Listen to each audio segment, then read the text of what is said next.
Good evening. I'm audible, I'm visible. Yes. Okay.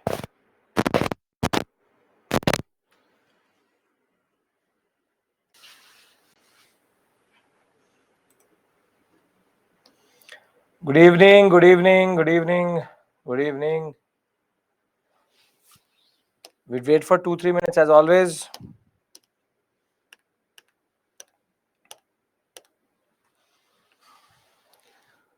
Good evening. Good evening, good evening.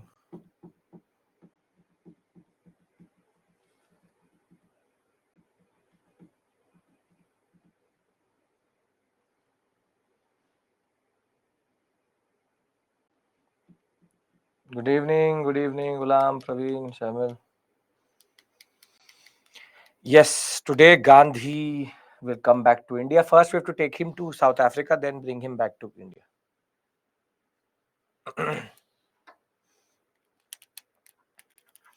Today, we will discuss Gandhi's South African experience, thereafter, coming advent of Gandhi back to India, and thereafter, go to Champaran, Kheda, and Ahmedabad. Good evening. Good evening.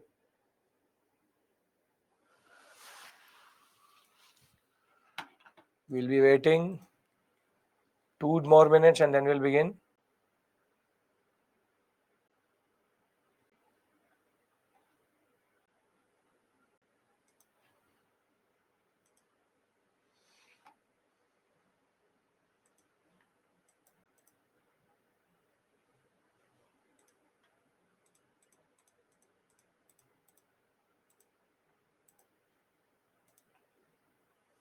Good evening.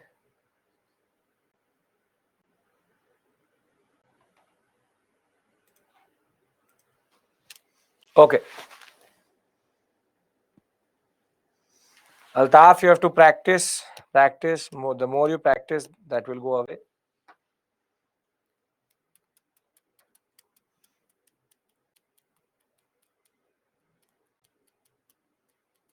Yes, Dhananjay, you can send me an email.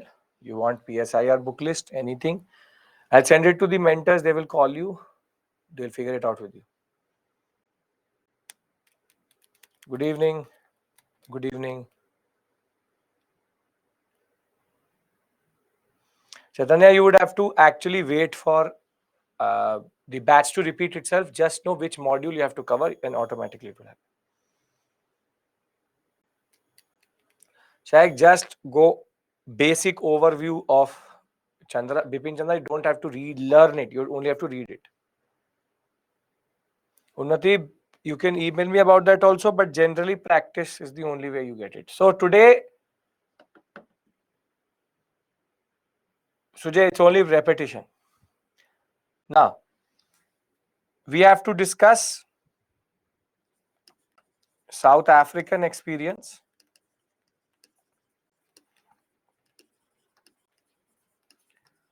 of Gandhi, the concept of Satyagraha, and once we've understood the concept of Satyagraha, we'll come to India and we'll talk about Kheda, Ahmedabad, and Champaran.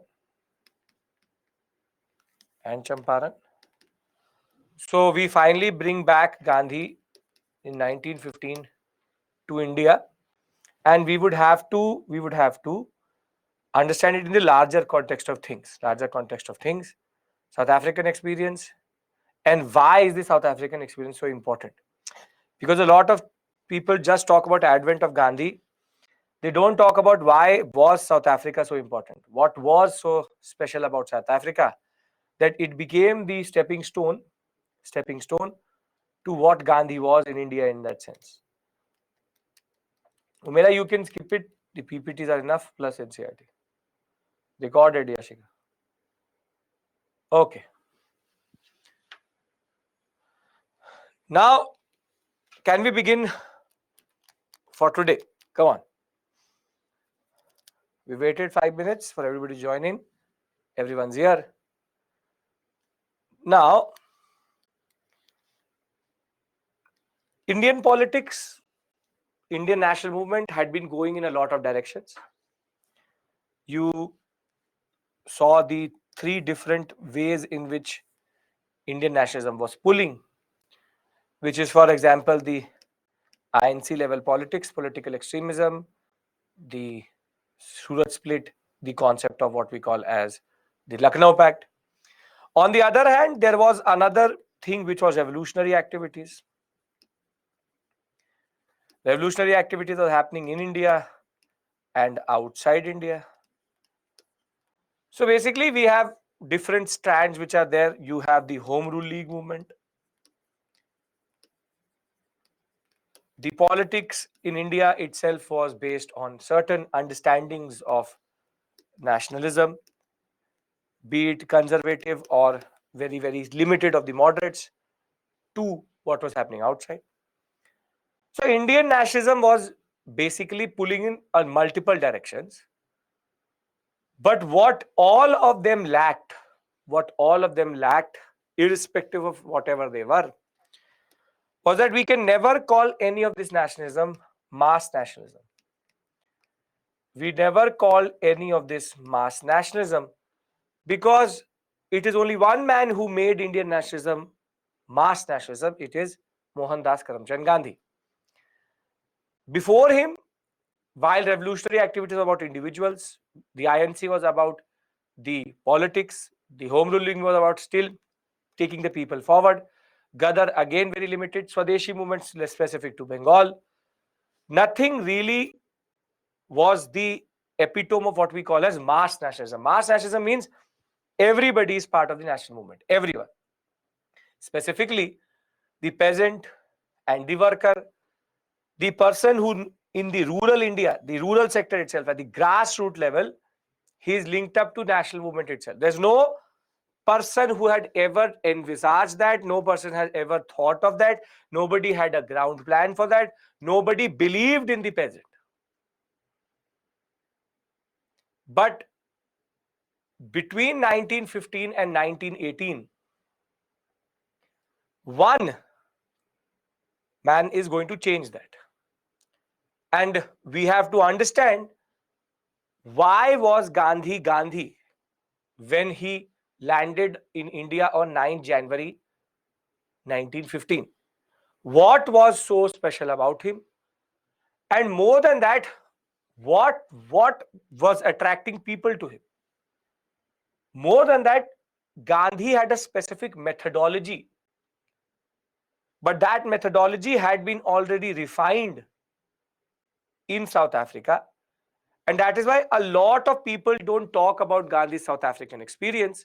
But it is in South Africa where Gandhi went through a very important phase, which allowed him to land in India and be on the accelerator as soon as he came. So as of right now, there's a certain image of nationalism in front of us. Whilst it is in a lot of directions, none are mass nationalism. Can we agree to this? Can we agree to this? We can agree to this, then we talk about Gandhi. Very good.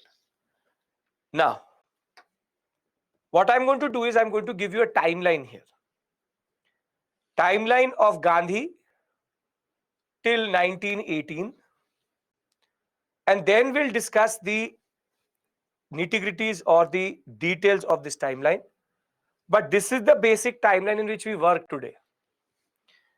We'll go back in time a little bit.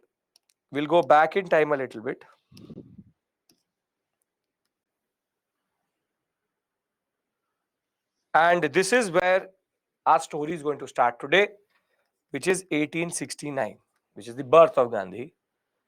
Then 1876, 1888, 1891, 1893, 1896 till 1906, then 1915, and thereafter 1916, 1917 and 1918. So you can see we have entered 20th century now, and we are discussing the major timeline of Gandhi. This is the basic details which you need to know about Gandhi. So he was born on 2nd October 1869 in Gujarat, Kathiawar sector, Porbandar. Thereafter, he was born to not a very poor family, but a very wealthy family, which is basically his father was a diwan of the princely state of Kathiawar. So he comes from a very good family that way. And that is why his education will begin at a very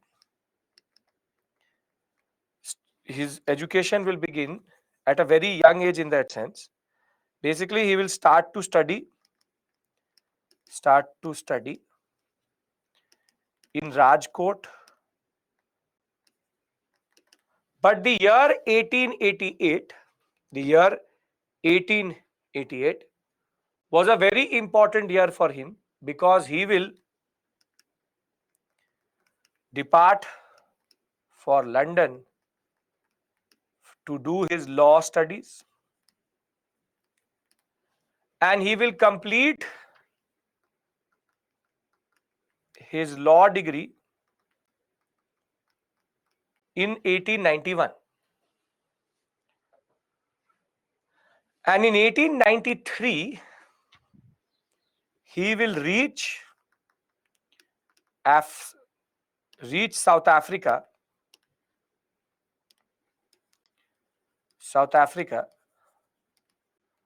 as he will be given a job, first barrister job by a person called Dada Abdullah,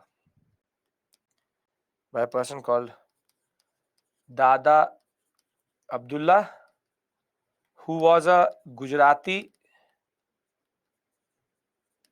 merchant in South Africa. Thereafter, Gandhi, I will tell you why this state is very important, will experience real colonialism for the first time. But this is the most important phase for us because this is called, barrister means lawyer. This is what is called the moderate phase of Gandhi. It is this that we were fortunate that Gandhi had already gone through his moderate phase in South Africa. And that is why by the time he lands in India, he already had gone through his moderate. I told you everybody has a moderate phase. I will discuss the details about that. But this is the most important period in that sense. Thereafter, this is called the Satyagraha phase. And we will discuss here 4 acts which will be very, very important. The Registration Act, the Immigration Act, the Poll Tax, and the Marriage Act. And thereafter, he will, on 9th January 1915, come back to India. 1916, travel India.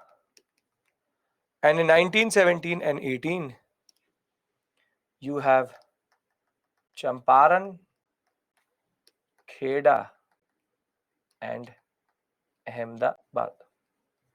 His 3 initial Satyagraha. Now, this is basically the timeline we work with today. This is what we need to understand, is that why is the moderate phase of Gandhi and what is Satyagraha, what is the Satyagraha phase, what are these acts? And basically this whole period is mostly ignored by people and don't really realize the importance of this period. This South African experience, that is called South African experience. as it is called, is the real magic of Gandhi. Is the real magic of Gandhi, and why he will change Indian politics as soon as he will land in 1915. Now, basic point of the matter is that do you need to learn these dates? Technically not. But Champaran, Kheda, Ahmedabad, 1915 are very standard dates which you need to know, obviously. But his life dates, it's totally on you. So this is where or what we are going to discuss today. Now, if this is clear, what is the vision for today? Then we can go into the nitty-gritty. The details of the story, and what is the story of him being thrown out of a carriage, to what he really saw in South Africa, what changed him, what do I mean by moderate phase, what is the concept of Satyagraha. So can we discuss this? Yes? Very good. So we'll revisit it from time to time. Now let's talk about Gandhi. So I have PPT as the details, but I want to talk to you about Gandhi. Now he comes from a wealthy family. So we are now going back. No issues, Khadija, no issues at all. We are going now back and starting a story with the birth of Gandhi. So Gandhi was born into a very good family. He's coming from a very important community, which is the merchant community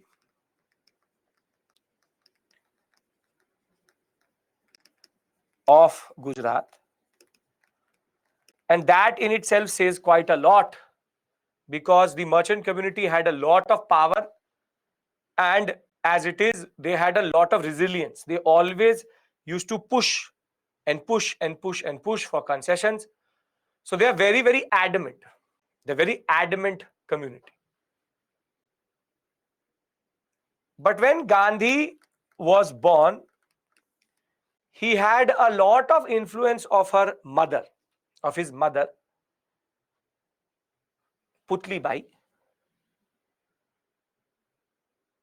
And basically, his mother comes from the Vaishnavite community of Gujarat. What I'm trying to discuss here is formative influences. The question is, why is Gandhi Gandhi? That is the question. You will ask me these questions, and what is that about Gandhi that changed Indian nationalism? Leaders were already there, but what is he all about? What is he all about? So we're trying to decode Gandhi. So we all understand the purpose here, I hope, that what are we trying to do here? It's about decoding the enigma, the power of Gandhi. In order to do that, we have to understand his methods. And coming from the Vaishnavite community, his mother believed in a very important thing, which is the concept of fasting and self-sacrifice and suffering. Very simply, I'm going to discuss with you Gandhi. Don't worry. I'm trying to build up his personality. I'm trying to bit by bit piece in Gandhi for you. So basically, coming from this community of Vaishnavite, he believes very strongly, because he saw his mother do what is called self-purification processes, or what we call as fasting. And this is a very important aspect about Gandhi. Very, very important, important aspect about Gandhi, that he was influenced by everyone he actually met and was basically a part of his own history. He embodied everything. So his mother's major influence on him was the fact that he believed that fasting was a legitimate method of self-suffering and self-sacrifice. And you will see that he will make this a very important part of his journey. And within 2 years of coming back to India, he will be using this method also. So even before he's gone anywhere, he's influenced by his mother's morality and ethics, the concept of fasting, self-sacrifice, Vaishnavite community, and concept of devotion. But Gandhi also realizes one thing here is that religion is an important part and to some level inseparable part of people's life. People's life. That somehow you can separate everything, somehow you can remove anything, but religion is something which is close to everybody.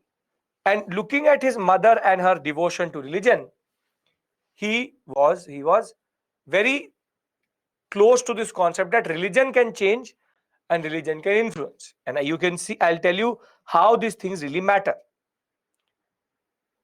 So within India, Gandhi is getting education from the Rajkot College. He's developing his understanding of the world. But because he's in a princely state, technically in a princely state, where the British rule is not direct but indirect, he's not very linked to or very close to the grassroots level realities. He's not very close to the grassroots level realities because he comes from a wealthy family. He's detached from the realities of colonialism.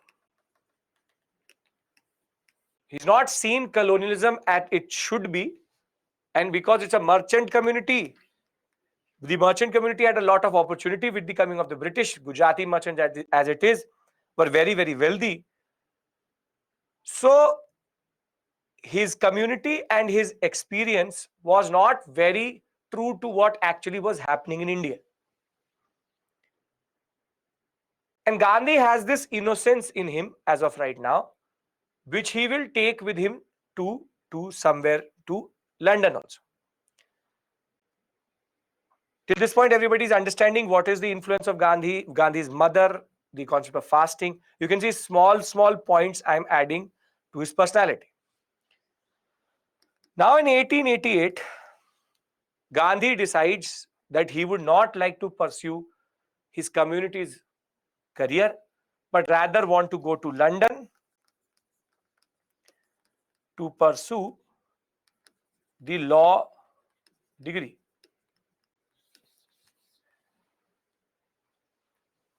But when Gandhi was going,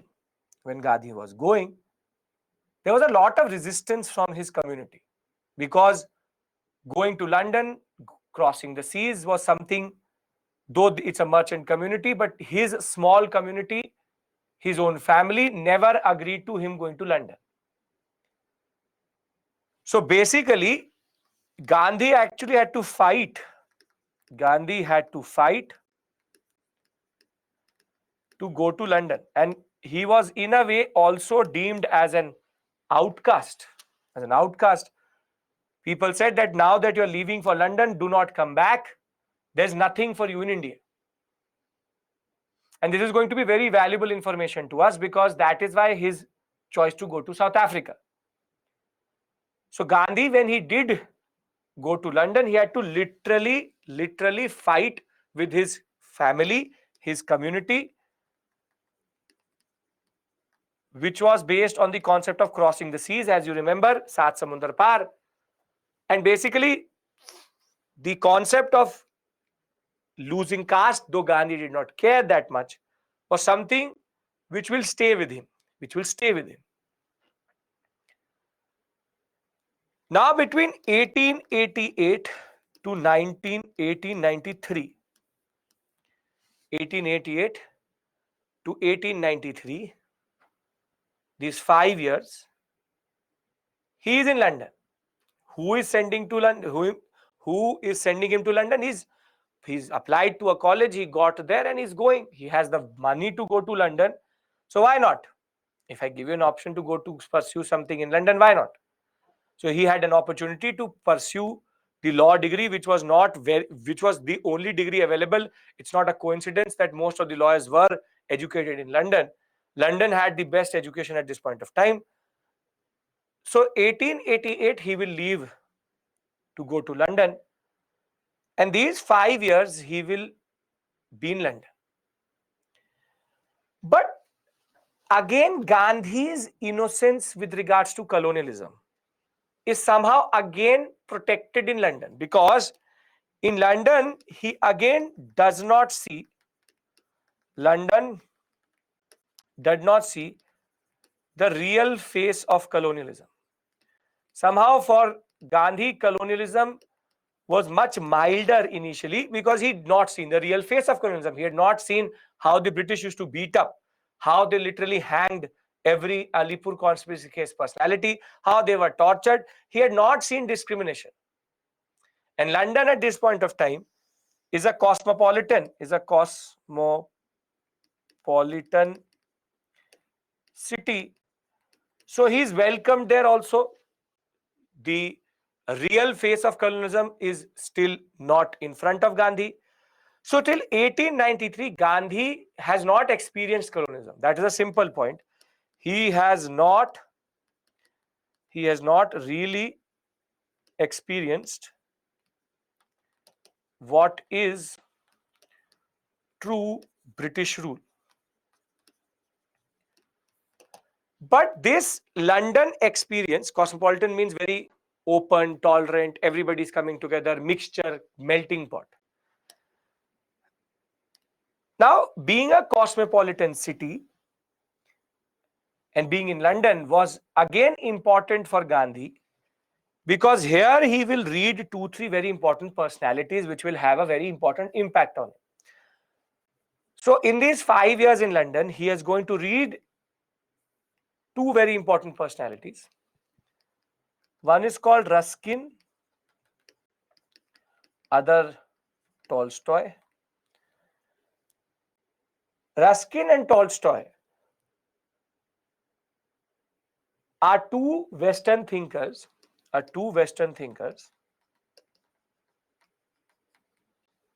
Not Ruskin Bond, please. No, Ruskin Bond is a totally different person. Ruskin Bond, not Ruskin Bond. Ruskin.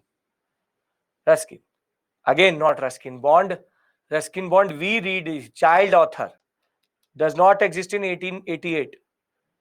So, Ruskin and Tolstoy,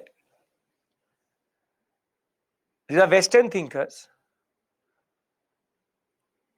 And what is common to them? John Ruskin, if you want to, I'll write John Ruskin before someone understands Ruskin Bond. John Ruskin. What is common to these two personalities? Yeah, Leo Tolstoy. Yes, Leo Tolstoy.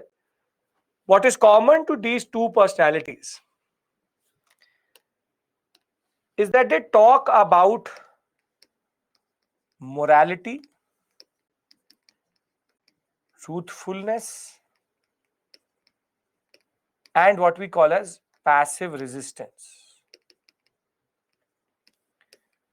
And this word is very, very important for us, which is passive resistance, which I will talk to you about.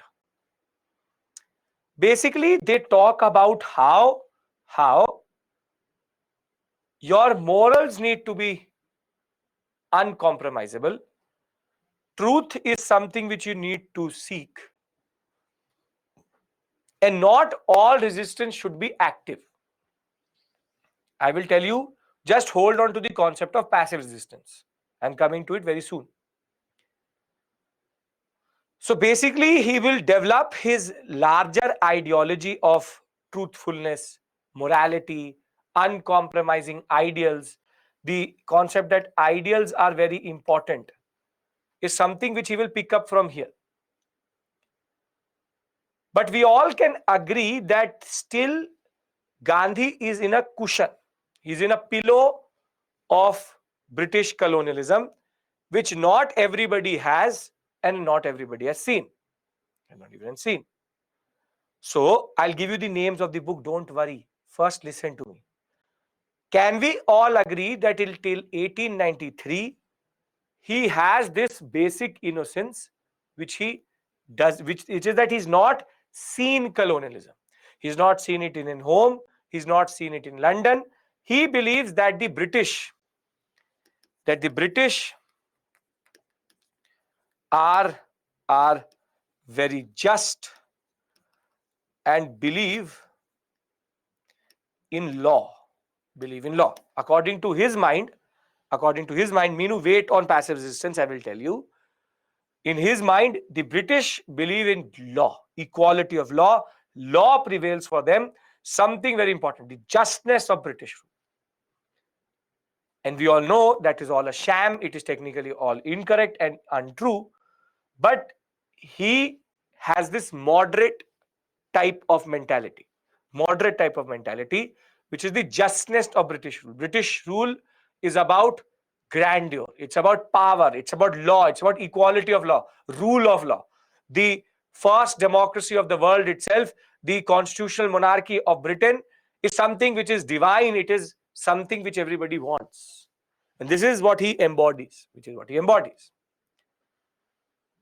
So, what I'll do is that I'll repeat this whole part for you in the way of this PPT. Can we just repeat this basic part before going to South Africa? Because South Africa, things will change very quickly, right?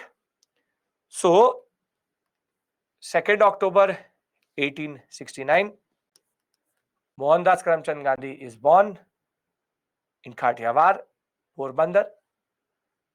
He will start his education in Rajkot. Will be married to Kasturba Gandhi at a very young age, child marriage.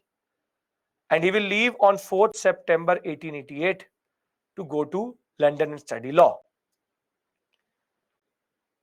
The initial formative influences on Gandhi was that his mercantile community never took injustice very well, and resistance and protest was something which was part of his DNA.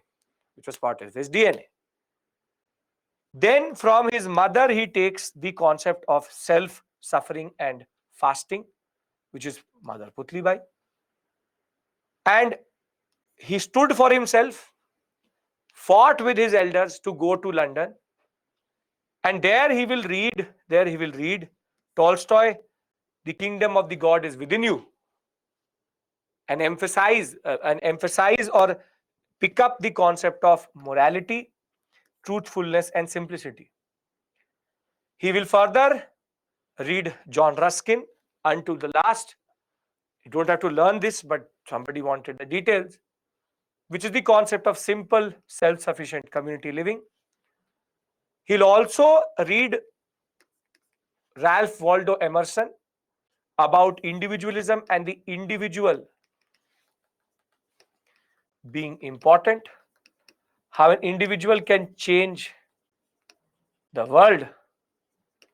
And in the end, Thoreau, he will take up this concept of resistance through disobedience. Very important for his ideal of Satyagraha, which we are going to discuss very soon. So if they ask you who are the people who influenced Gandhi initially, very simply, you have his mother, his mercantile community, Ruskin, Tolstoy, Thoreau, and Ralph Waldo. And these are the ones who teach him about morality, simplicity, disobedience, community living, and truthfulness.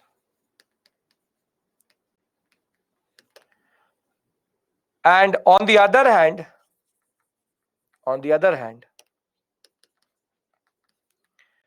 the mercantile community is about resistance, and mother is about self-suffering and fasting. You just hold on to this information and you will realize what it means. In the larger context. It can be asked in the paper, in mains level examination, what are the formative influences on Gandhi? Can we all agree to this basic image of Gandhi? A person who believes in justness. Disobedience is to not agree with something. Disobedient. I ask you to do something, you don't do it. So basically, Gandhi in front of us as of right now. This is Gandhi, and Gandhi embodies all these ideals. But the problem is that he has not seen colonialism in true form and innocence towards the British, and the concept of very simply the real picture not there.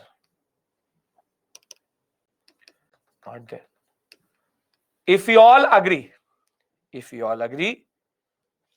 then we move forward. It's not about disobedience, it's about disobedience as form of resistance. I will tell you that. Don't worry about that.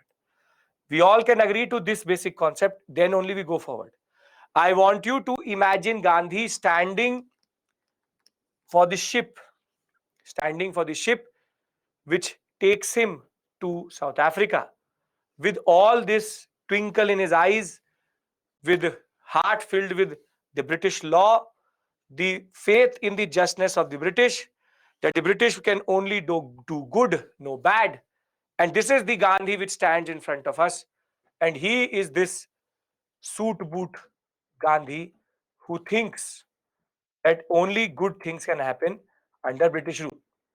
This is the Gandhi who leaves to South Africa. Can we agree to this? Come on. Can we agree to this? In London, obviously, he will not see the real picture. He's talking about vegetarianism, talking about non-eating meat. He's talking about truthfulness. If he would actually have ever seen the real face, he would not talk about that in that any sense. Now, Gandhi, like every budding professional, like you, like me, now gets the first offer of his life in 1893 by a person who was living in a British colony, South Africa. South Africa is a British colony. And from there, he gets one telegram.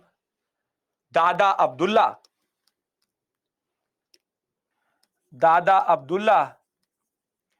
is going to say to Gandhi, and Dada Abdullah was a merchant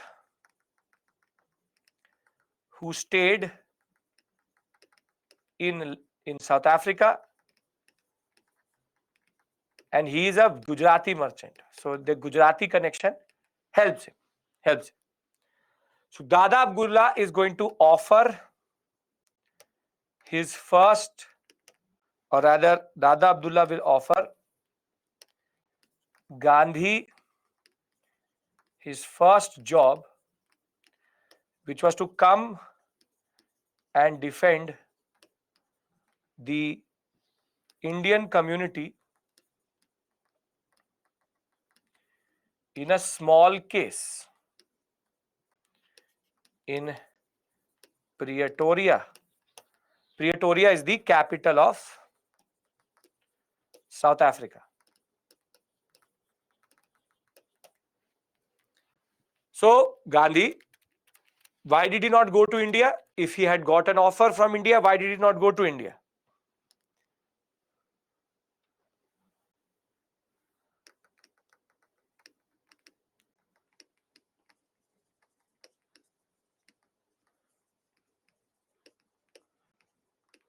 Going back to India because of the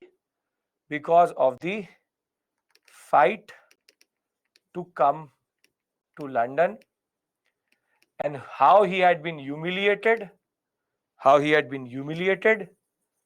outcasted by his community. So a lot of you ask me, sir, why did he go to South Africa? Why didn't he come to India? The reason is that Dada Abdullah will offer him a job itself, and he will very happily take it, because he will have to go to South Africa, which is a British colony. but he technically does not have to go to India, where he was humiliated before he was leaving. So the basic point of the matter is he will board a ship called SS Safari, and he was not ready to, though briefly the ship was planned to stop in India. He was not ready to get down, or was not inclined to be in India because of that humiliation, and that is why he was very happy to go to South Africa. Very happy to go to South Africa.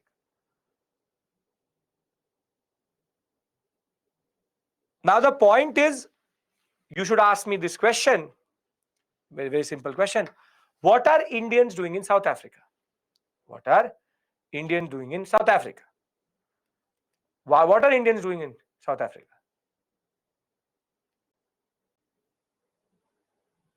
Slavery, laborers. Now, yes, Aman, an important word is called Indian community in South Africa. Was what we call as indentured labor. Can I discuss the concept of indentured labor with you? Can we discuss indentured labor? Yes. Now for that I need one paper. Give me 1 second. Okay. So in 1893, did Gandhi not? I don't know, Didi, where you're coming from. That information I'm not sure about. Talking about Jainism, I don't have any idea about that. Okay. Indian community, indentured labor. Now, the concept of indentured labor is very simple. Very simple. I am in India. I want to go to South Africa. Would it be cheap to go to South Africa? No. So there's a cost to go to South Africa. For example, £100. Now I can't afford it. But South Africa, there is need for labor. So what used to happen is that contractors used to sit in India, and they were ready to pay off this £100. They were ready to pay the cost of journey. But the rule was that when you reach into South Africa, you will work to pay off your debt or cost of journey. So basically, it is like temporary slavery. Mostly 5 years in which you work for free to pay off the contractor. You get to go to South Africa. After 5 years, you have the opportunity to become free and technically stay in South Africa. It's temporary slavery, not proper black slavery, but it's 5 years it is going to take, because £100 is a very big amount. They would earn 50-60 cents, and that too, it will take them £2, £3 they would earn in 1 year. So it used to take a lot of time. But the question is, why is it called indenture? Why is it called indenture? The name is indentured labor. Why is it called indentured? Have you ever wondered why the word indentured? They can call them temporary slaves also.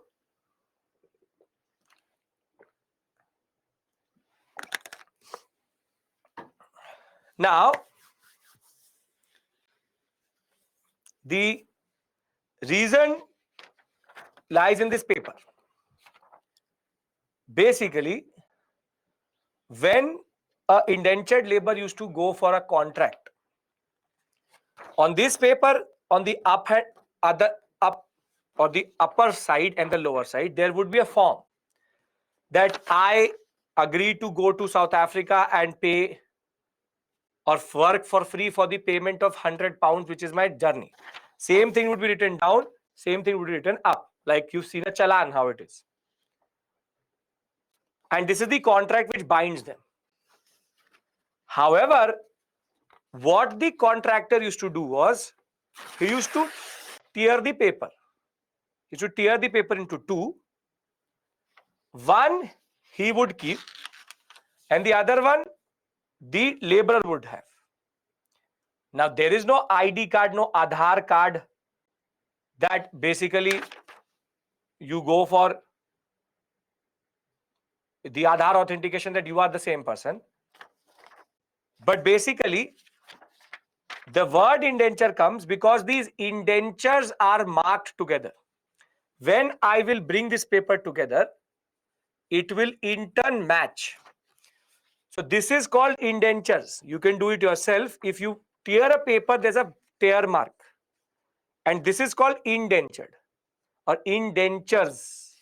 That is why the concept of indentured labor. The concept is based on the contract, that the contract has to match. I have taken this with me, and in South Africa, he's going to match it. And if it matches together, then it becomes the same contract itself.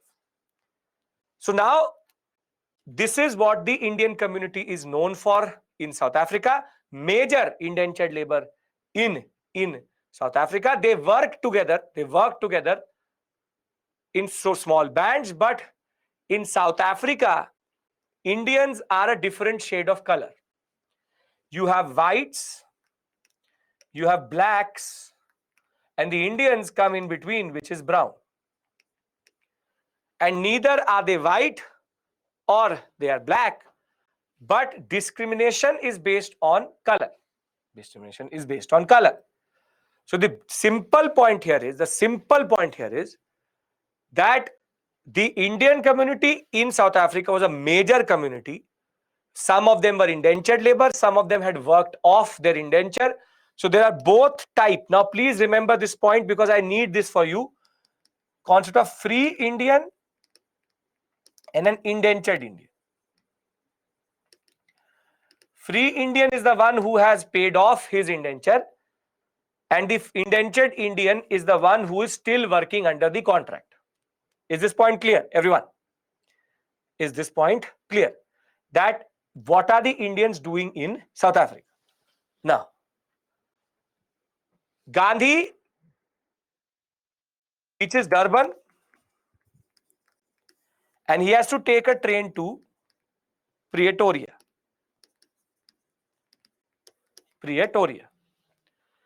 And it is here that he will actually get the real taste of colonialism. He will buy a first class ticket. Firstly, he had the money to buy the first class ticket. He will buy the first class ticket, and taking that first class ticket, he will sit in the first class coach, which very, very categorically had a very important board on it, which said whites only. It said whites only. And Gandhi, oblivious, the innocent Gandhi, not seen what it meant to be in British colonial colony or area. And from Durban, he will take this train, but a white passenger is going to become uncomfortable sitting with the brown Gandhi. And at the Pittsburgh, it's also called, the pronunciation matters. At the Pittsburgh station, Gandhi will be thrown off the first class coach.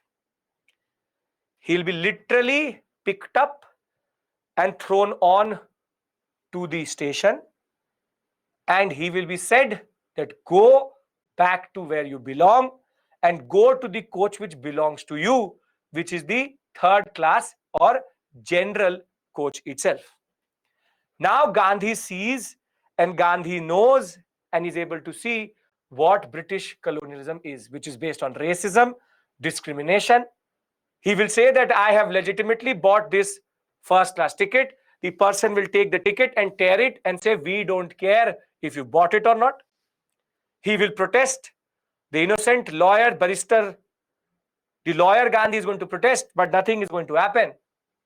He will go and sit in the station master's office and say, I legitimately bought this ticket. I am entitled to be in the first class and I am the part of the British Empire. I'm a lawful citizen of the British Empire. How can I be thrown off the coach? The train will leave, but Gandhi will not leave that office. The resistance in Gandhi is already there. But now Gandhi sees that everywhere is not London, that you can sit with the whites and the whites will not say anything. Thereafter, he will be reallocated to another train. He was a barrister at the end of the day, but he will then go for the night to hotels to stay. Every hotel, soon as he reaches, was full because nobody is going to give a brown man a room in South Africa, specifically in this area. He will then come back to the station and stay in the cold of the station and wait for the next train. He will again board the first class, but this time he will not be thrown off, but literally beaten up in the train itself for sitting with the whites. He will again protest that you cannot throw me off the station. And later he will go in the coach in which the driver sits. He said, I will not go to the black coach. I will not go to third class. I have paid for this ticket. I will not go to where the other people are. I have my right to stay in the first class. Though he will not go in the first class, the TT is going to give him the driver's coach. The driver and the operator where they sleep, he will be given that. So in a way, a small victory, but now Gandhi sits there knowing what it means to be an Indian in South Africa, what it means to be part of the colonial structure, the colonial empire. British colonialism had shown Gandhi what it truly is. And that is why people say that that was the moment in which Gandhi realized that not everything is rosy and all twinkly, how everything was in London. British colonialism on the ground worked totally different. And more than that, the testimony to that is that Gandhi reached and promised to only stay for 3 months. However, between 1893 and 96, he will thereafter start to understand what was happening in South Africa. He was the only Indian who was literate at this point of time in South Africa. And that is why every Indian used to look up to him. He will only promise to stay for 3 to 4 months, maximum a year. And he will only leave South Africa in 1915. In 1915, after spending close to 20 years in South Africa. Now, why am I talking about South Africa? You understand the major turning point in his life, the incident which is quoted quite a lot, being thrown out of the train. Now I need to tell you, why is this period so important? Why is that we are so obsessed with, or we are so keen to understand the South African experience?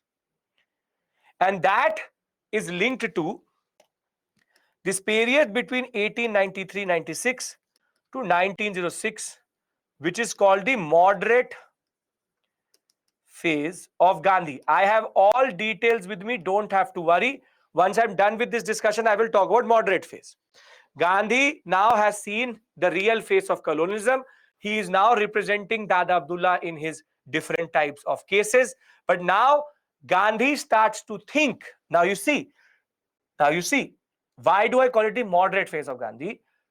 In Gandhi's mind, now listen, in Gandhi's mind, the problem is that the British don't know about the realities of colonialism at the grassroots level.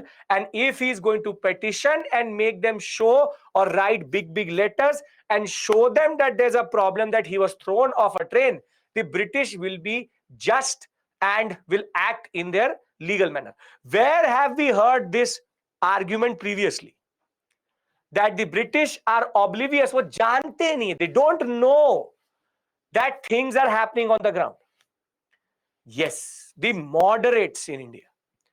This is why we believe that Gandhi had to go through his moderate phase, and he went through it in South Africa. That is why Gandhi's South African experience is very, very important, because when he landed in India, he did not believe in the British. His belief will be taken away bit by bit between 96 and 1906. In this 10 years, he will literally write petitions every day to the Secretary of State, to even Lords, the Viceroys in India. He will write it to the Queen, to the Parliament, to everybody. The Viceroy in South Africa, he will write it to everyone. But we know very well what happens to moderate agenda. Please, prayer, petition, please, please, please. The British don't care. And going through this was very important, because Gandhi, like everyone else, had to go through certain process. And that process is that in South Africa itself, he went through the process. He said that if I am going to help the Britishers in the Boer Wars, which is in the fighting with the Dutch, he had an ambulance corps in which he is going to take 1,100 Indians to help the British in the war. Again, discriminated, nothing at all, though he was given the title of Kaisar-e-Hind. Thereafter, he will start an Indian newspaper, or buy a newspaper called Indian Opinion. He will then write a lot of pages, a lot of different articles about the realities of Indians in South Africa. The basic point of the matter is Gandhi at all points will have an intrinsic faith in the British, which we will see as late as in the First World War and the Second World War. But the basic point is Gandhi went through this whole process. And it is like you have to go through this process. And this is the valuable aspect of South Africa, that India, he did not waste time. Are you getting this point, that why the moderate phase of Gandhi is extremely important, which technically is linked to the South African experience? Because if he had not gone through this, he would have gone through it in India. So rather he did it in South Africa. And in 1906, he will then lose faith and develop a methodology which will change Indian history forever, which is called Satyagraha. So if we understand this basic point, can we read it through the PPT? He stayed in South Africa because he was fighting for the indentured labor. When his work was done in South Africa, he will leave. He will not leave before he will get the people justice. So very simply, let's try to look at Gandhi's South African experience. The background of South Africa is very simple. There's a strong superiority which the whites assert, and the feeling of superiority which the whites have. And there's also the discrimination of Indians at all levels, vis-a-vis the blacks and the whites. And this is something which Gandhi had never seen.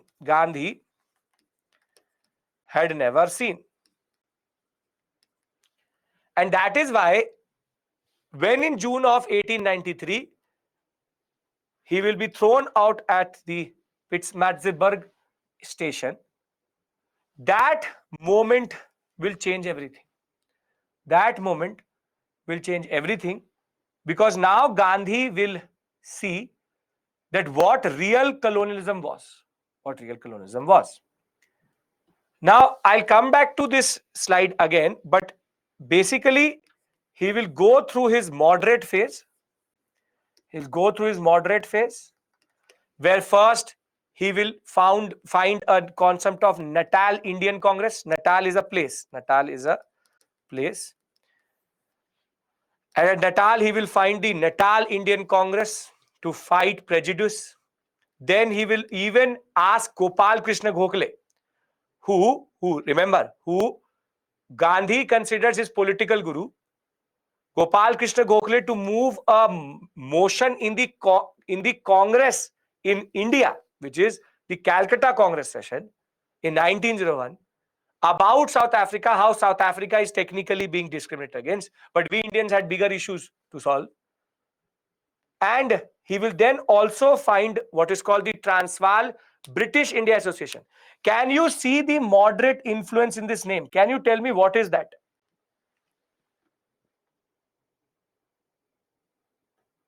What is that word which tells us that it is moderate? Very good. Perfect. British. That word Transvaal British India Association tells us that Gandhi still believes that there is something intrinsically good about the British. And that is why he will pick up and manage this paper called the Indian Opinion. And finally, he will find a place in Phoenix. Phoenix is a place again where he will bring in all the indentured laborers together. But this is where his story stops with regards to moderates. Moderate. And his real story will start from here, which I'm going to discuss with you, which is called the Satyagraha phase, because there will be a trigger for that. There will be a trigger for that. Now, let me read out the moderate phase to you, and then we'll talk about his Satyagraha phase. Gandhi's political activities from 1894, you will find 1896 or even 1893, all dates would be correct, may be classified as the moderate phase for struggle for Indians in South Africa. Now, please listen to the words. This is not given in Spectrum. It's not from, it's a optional level book I'm giving you this excerpt out of. During this phase, he concentrated on petitioning and sending memorials to South African legislature, colonial secretary in London, and British Parliament. Prayer and petition. PPP. And this is the belief he embodies. He believed that if all the facts of the case were presented to the imperial government, the British sense of justice and fair play would be aroused, and the imperial government would intervene on the behalf of the Indians, who were, after all, British subjects. If somehow we had this innocence today in this world, he believed that the British have a sense of justice. The fact that he is acting like a moderate here. Moderate mentality, which is the intrinsic faith in the British, that if British were just blinded, they were not able to see their own exploitation. Everything was fine, but just that the people of Britain, the British Parliament did not know how brutal the British were. And this is the innocence which Gandhi had to go through. And that is why I tell you, every person has to go through a moderate phase.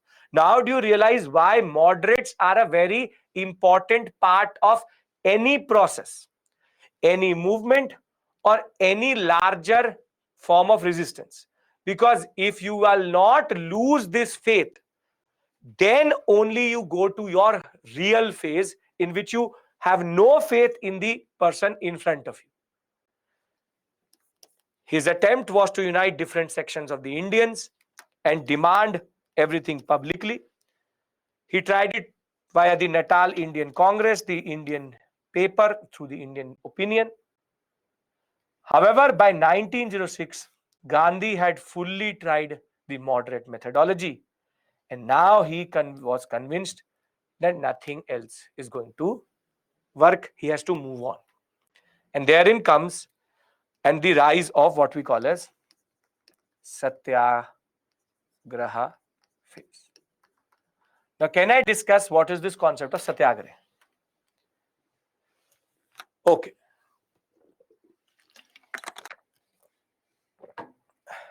Everything is making sense till this point. I hope you are understanding this, because Gandhi is never taught in this perspective. We have to see Gandhi in the larger perspective of his South African experience, because his South African experience is something which changes him quite fully together. Now, what is the concept of Satyagraha. And the Satyagraha phase will be triggered by an act called the Registration Act. So do you want me to discuss the act first or the method first?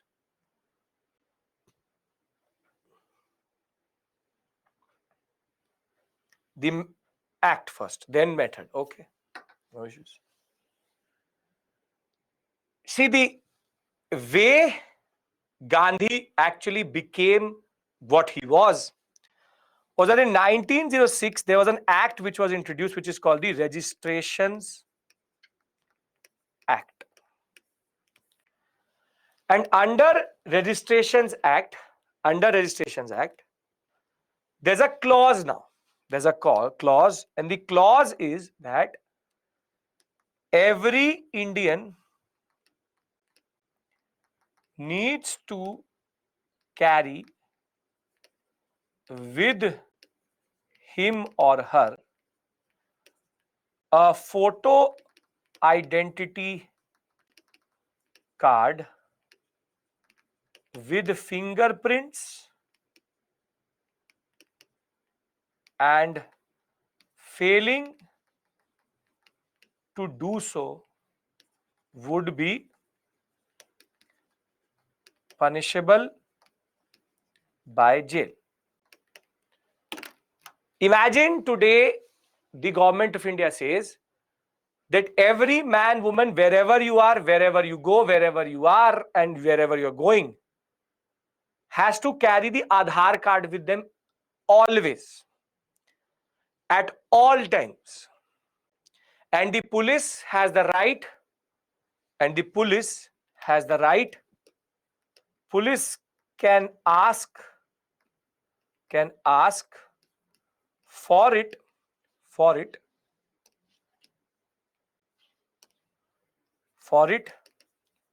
at any time. And this only applies to Indians. This is the concept.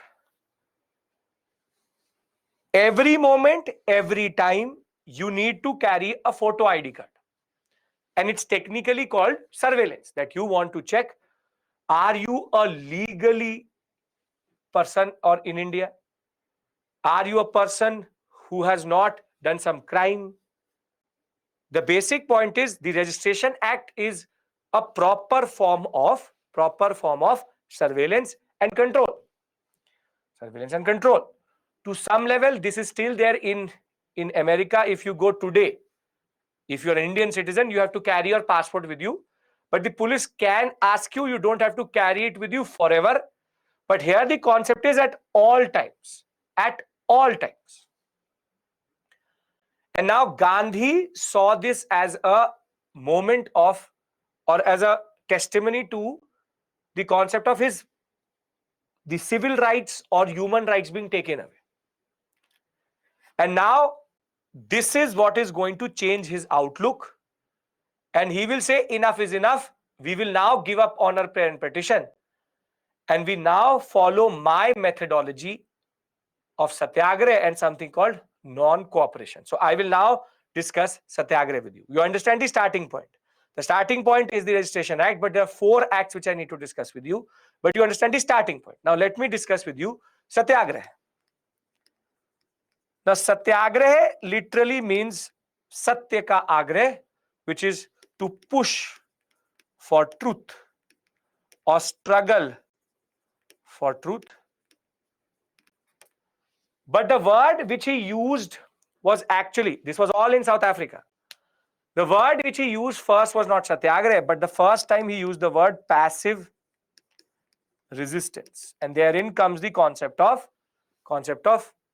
resistance and passive. Now, in this Satyagraha method, there are actually 4 basic rules or 4 basic methodologies. One is called non-cooperation. Second is called civil disobedience. Third is called self-suffering of the Satyagrahi, self-suffering and self-sacrifice. And third is fasting. And there is resistance through non-engagement. Now, can I discuss non-cooperation and civil disobedience? Okay. Because technically, you all do this, the land of Gandhi, we all do civil disobedience and non-cooperation every day, every year, every moment of your life, and you don't know it. It's called passive resistance. I'll tell you a very simple point. For passive resistance means, see, resistance is to resist something. Active resistance is what, for example, the extremists are doing, confrontational. Passive resistance is non-confrontational resistance. I will tell you how. I'll tell you what. Very simple. You see, you actually do it, you don't know it. Your parent, you are sitting on the couch watching something. Your parents ask for water. What do? You listen to it, but you ignore it. This is called passive resistance. I am resisting by not engaging. I have become deaf. I will not listen to you. This is called passive resistance. That I am resisting, but I am not actively doing it by showing it. So I'll give you another example, very simple. In colleges, you do it, and I've seen it 6 years in Delhi University. I ask you to give an assignment on a specific date. You will not give it to me on that date, but some other date which suits you, but you will not say anything. Again, passive resistance. You do what you want to do. I will do what I want to do. So it's not that you're coming to me and saying, sir, change the date, change the date. No. You simply say, I will give it when I want to. So, passive resistance. So, passive resistance is resistance through non-engagement. It is one of the most annoying type of resistance. Very annoying type of resistance, which is that I will resist, but I'm not going to engage with you only. So, I ask you to do something, you will do it when you want to do it. And basically, that is resistance via non-engagement. But there are two aspects to resistance to non-engagement, which is non-cooperation and civil disobedience. Are you understanding the concept of passive resistance? Passivity means you will not engage. You will not engage with me, but you will resist through non-engagement. You didn't hear me only. You will do what you want to do, but you will not engage with the personality.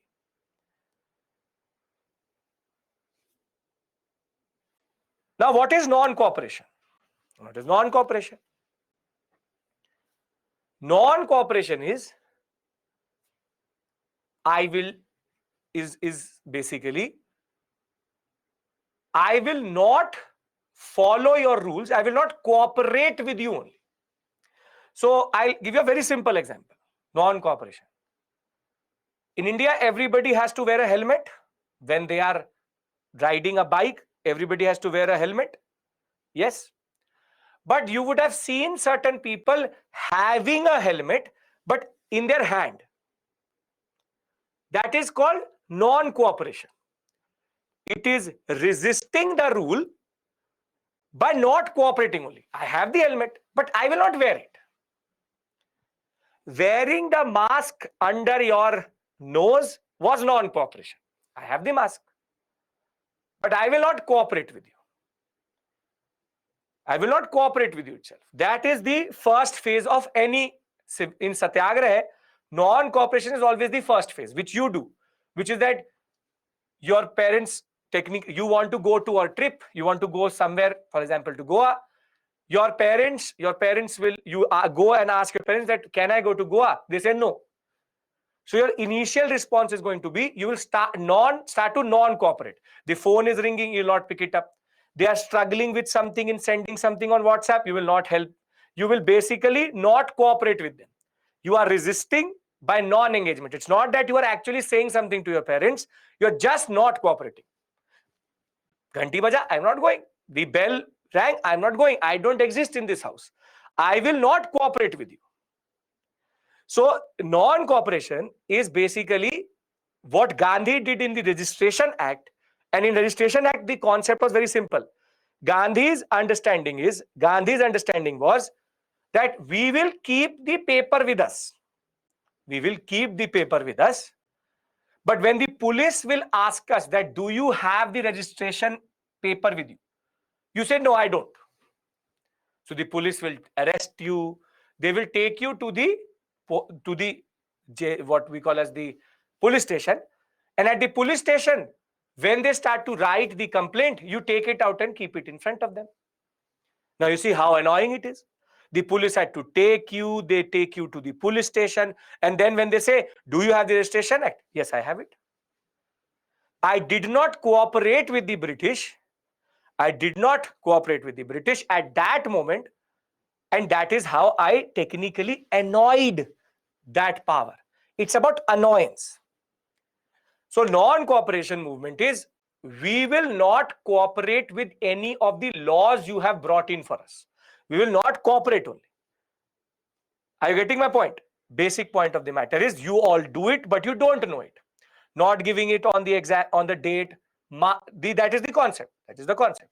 Now, for example, non-cooperation doesn't work or has exhausted its purpose. So the second way you do satyagraha is civil disobedience. Civil disobedience is actively breaking laws to get attention and to defy authority. Simplest example of civil disobedience is mass bunking. I said I'm going to take an examination tomorrow, and what happens is, everybody knows that the examination is tomorrow, nobody turns up. So you passively send a message to us that we don't care if you take the exam on that day or not. We all will not turn up. So we will actively break the law.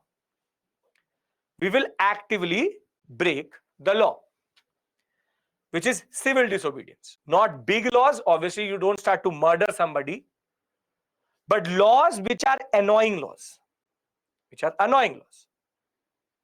Now, civil disobedience is something which again you do. You don't know, you do it. And civil disobedience is that concept. When you wanted to go to Goa, your non-cooperation did not affect your parents. Simple point is, they asked you to come back at 8 in the night. You come back at 8:15. Active resistance, or rather passive resistance, through breaking a law which is not major, but technically you are trying to send a message. They say that the utensil should go into a certain place, not keep it only. Again, civil disobedience via breaking a law. So you are not, it's not that you go and slap your father. That is breaking a major law. It's about breaking small laws which actually have no real consequence generally. But it's about sending a message. But so you get my point. Do you understand the concept of non-cooperation and civil disobedience? Understood? Perfect. Now listen to me. The other aspect of satyagraha is fasting.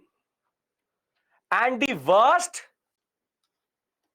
aspect about fasting is, it is annoying. It's annoying.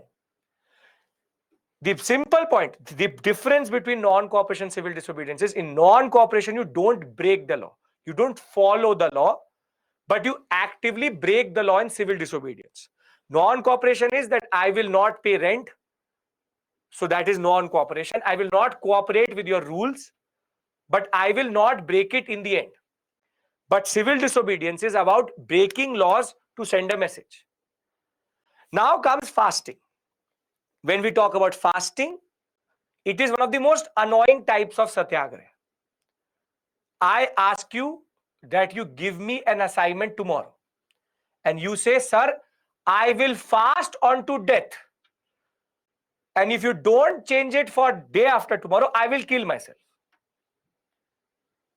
Now imagine the frustration I would have or you would have. Imagine that I'll not eat only. And Gandhi used to do it quite a lot. You're not going to change it? Okay, I will kill myself. I will literally not eat.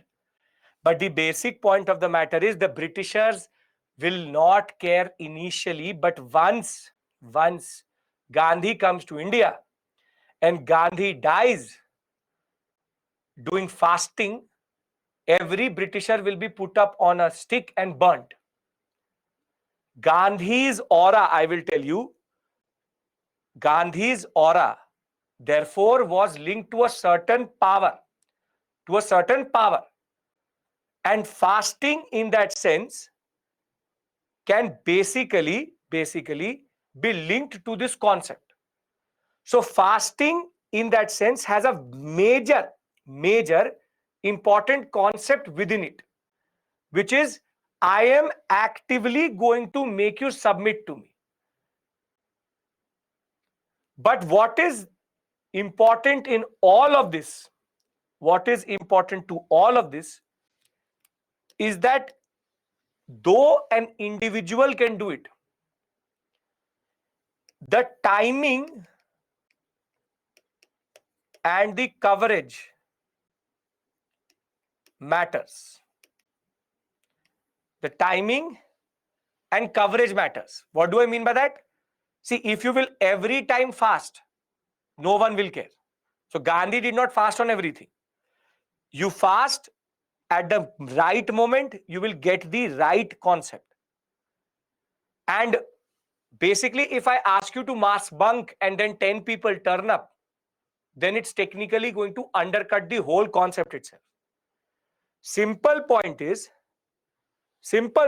that non-cooperation, civil disobedience, fasting, all of this needs to happen at a scale which is much bigger than the individual, at the individual level.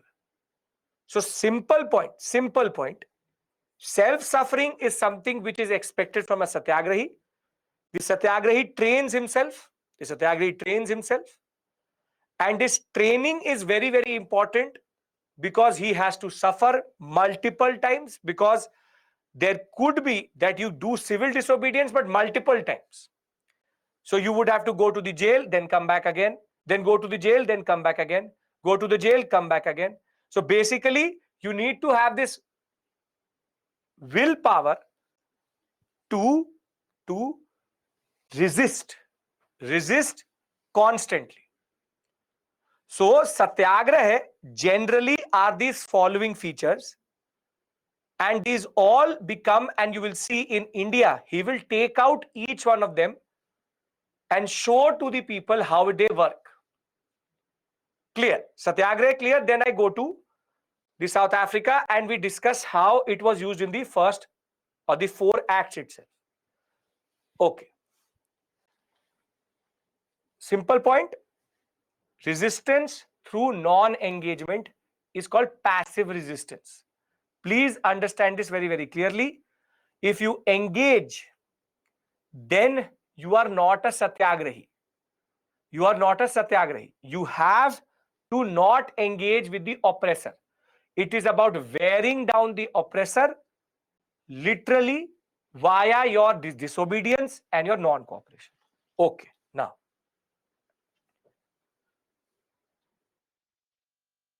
let's talk about these acts. The first is the Registration Act. And I'm writing them down and I'm giving you an acronym, remember it. The first is called Registration Act. The second is called Immigration Act. The third is called Poll Tax. And the Fourth is called Marriage Act.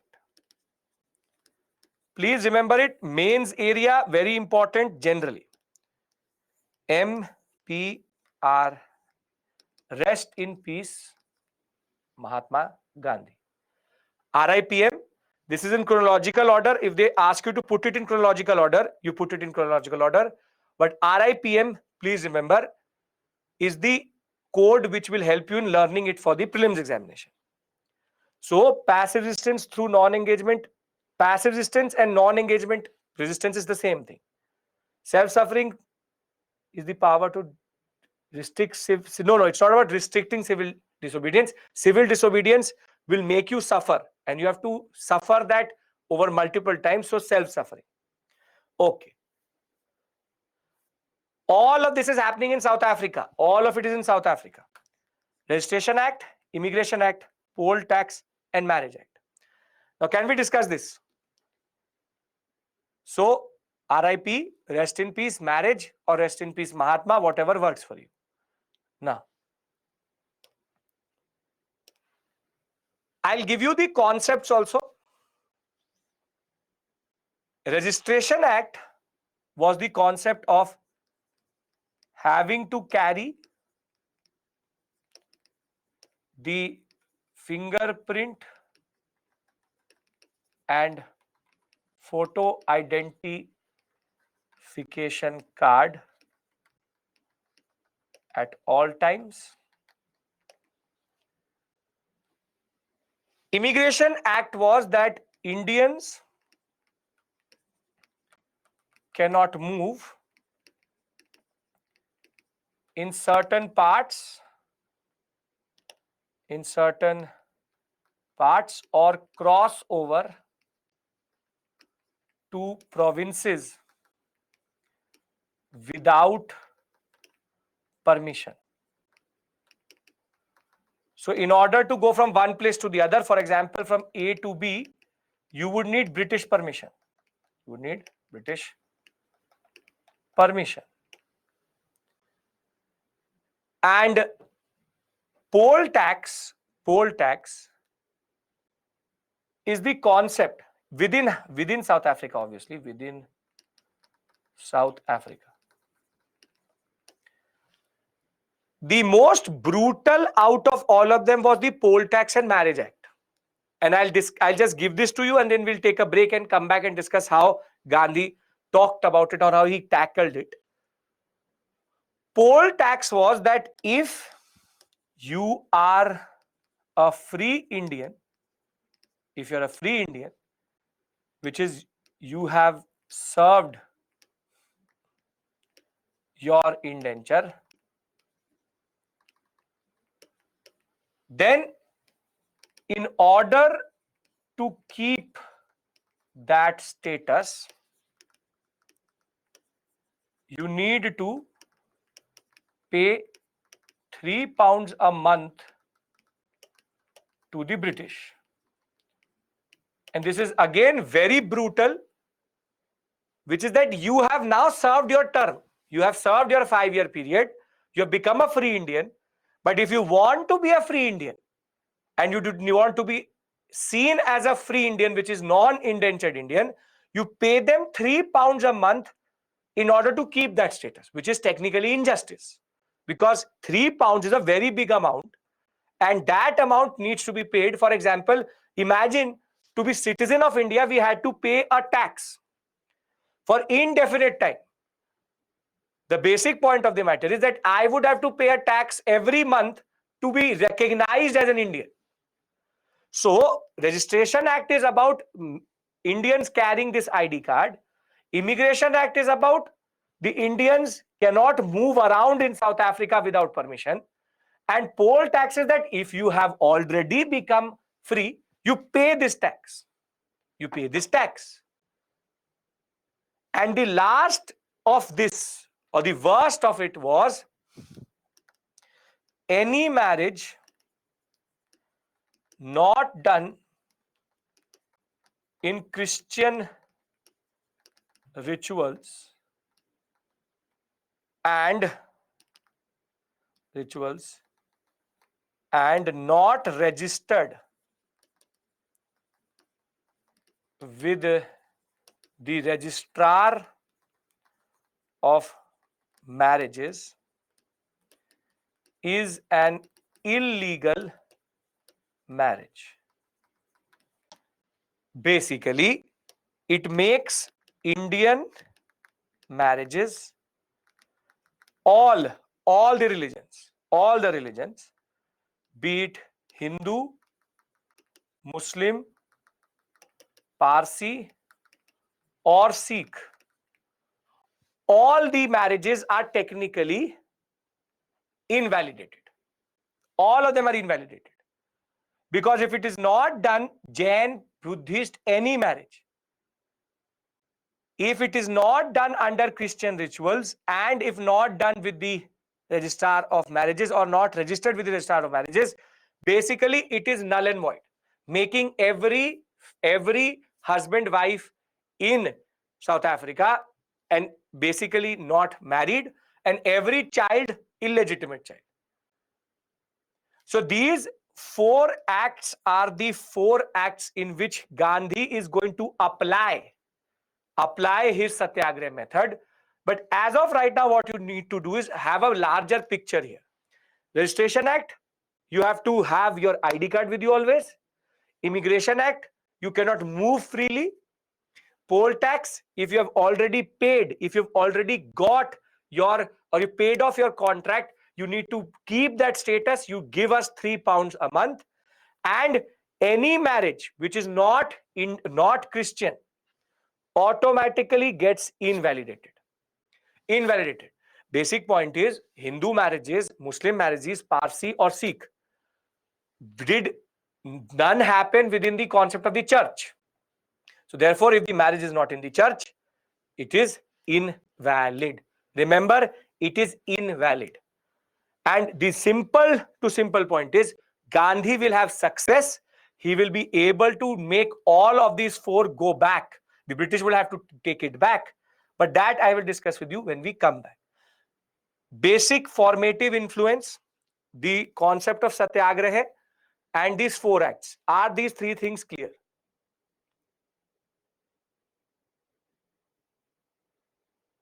Before Registration Act, he was a moderate. These acts are what is going to push him to Satyagraha. Okay.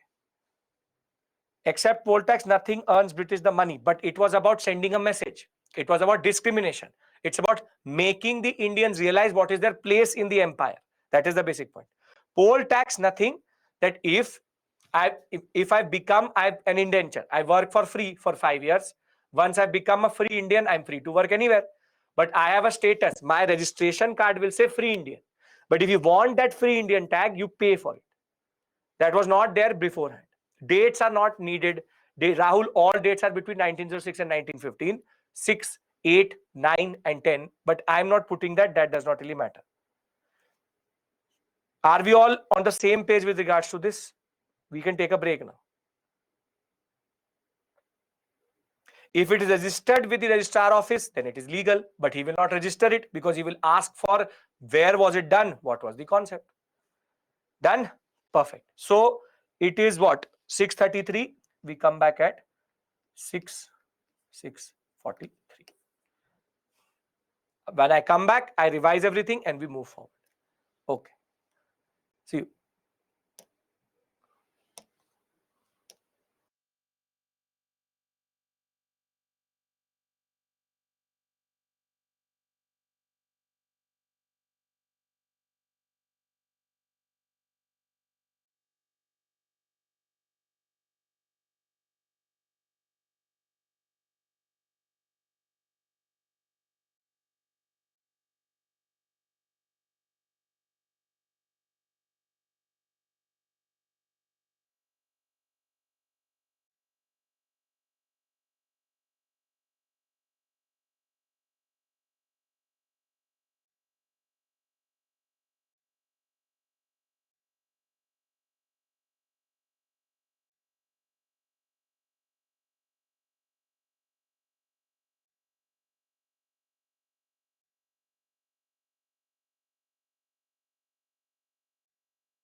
Okay, welcome back.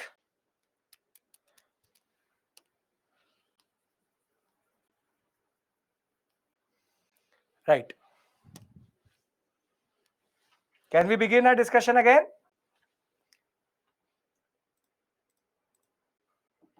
Yes, very good.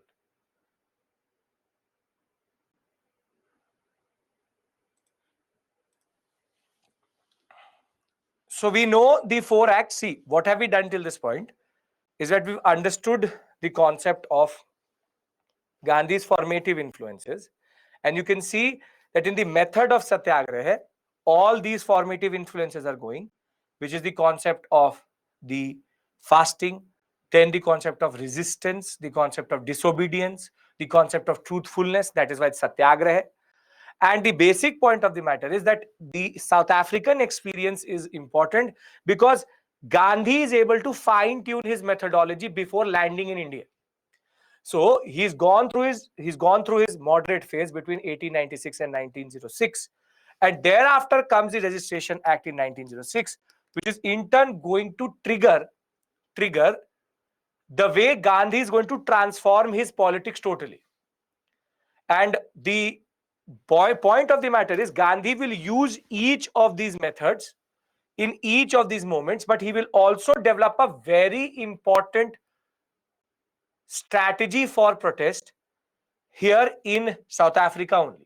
So, as I said, Gandhi's methodology in India was nothing but he's already done the dress rehearsal. All of the rehearsal is already done in South Africa. And when he lands in India, he knows what is going to work and what is not going to work. So, when the Registration Act comes through, so I'll just give you the story. Can we just discuss the story behind all of this? We'll read it out because I have to discuss a very important methodology of Gandhi, which is very, very important for you in the larger context. Okay. So when the Registration Act comes through, of our RIPM, Gandhi goes for what we call as Registration Act. Gandhi goes for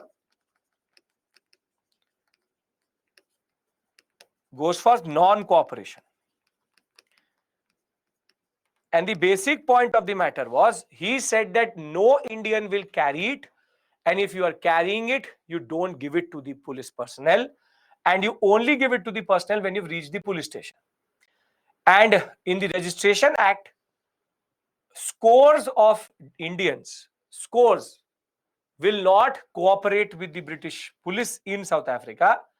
And there will also be a moment in which a concept of what we call jail bharo, which is fill the jails, is also developed by Gandhi, which is that if one person is arrested, okay. 10 is arrested, still okay. 1,000 is arrested, 5,000 arrested. Then doesn't it create pressure on the policing machinery? So basically, jail bharo is about overwhelming the machinery itself. And that is going to come very soon under immigration. But the basic point of the matter is, he was now starting to develop that basically is not trying to break the law, is that to defy it or burn the registration card itself. Every Indian did have that registration card, but it was not cooperating by carrying it. This is the difference between it not being a concept of civil disobedience and non-cooperation. Civil disobedience would have been to burn all registration cards. That would be breaking the law. But it's about having it and not giving it to the police. Whilst the non-cooperation about Registration Act was going on itself, the next act which became very important is called the immigration. Now, immigration law said that the Indians cannot travel from one area to the other without taking police permission. And what Gandhi will do is, here he will do civil disobedience. Because along with thousands of satyagrahis, he is going to go from Natal to Transvaal. And from Natal to Transvaal, when they will cross over to Transvaal without permission, they all will be arrested and he will stage this protest multiple times. He will stage this protest multiple times via using the concept of jail bharod. He will say that, okay, we are not allowed to go to Transvaal, which is the next province itself where he's operating from his Natal. They will simply go, okay, we will cross over the borders. Every time they crossed over the border, the police used to arrest. Now there are thousands of Indians who are getting arrested. The basic point is annoy and make this law redundant. But whilst these two struggles were going on, non-cooperation with regards to Registration Act and immigration law, basically the Satyagrahi was now self-suffering, was suffering the wrath of the British, but was ready to do it. They will introduce the worst of all of them, which is poll tax. Poll tax being the concept of £3 to be a free Indian. Now, in the poll tax, they will again have a mixture of non-cooperation and civil disobedience, which is some people will not pay, some people will burn their registration cards which told them that they were free Indians.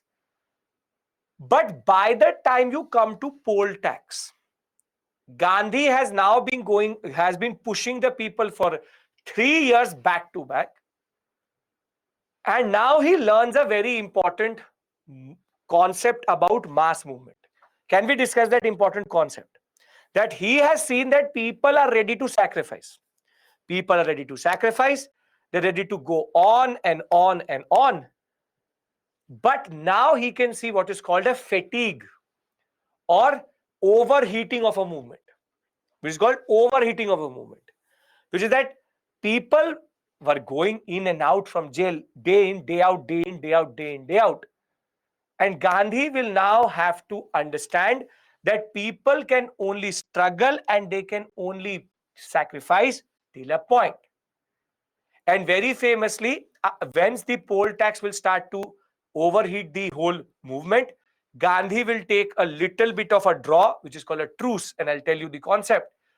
And he will, one of his friends, a German friend, Klenbach, is going to give him what is called Tolstoy farm. He will establish a small farmhouse for the Satyagrahis,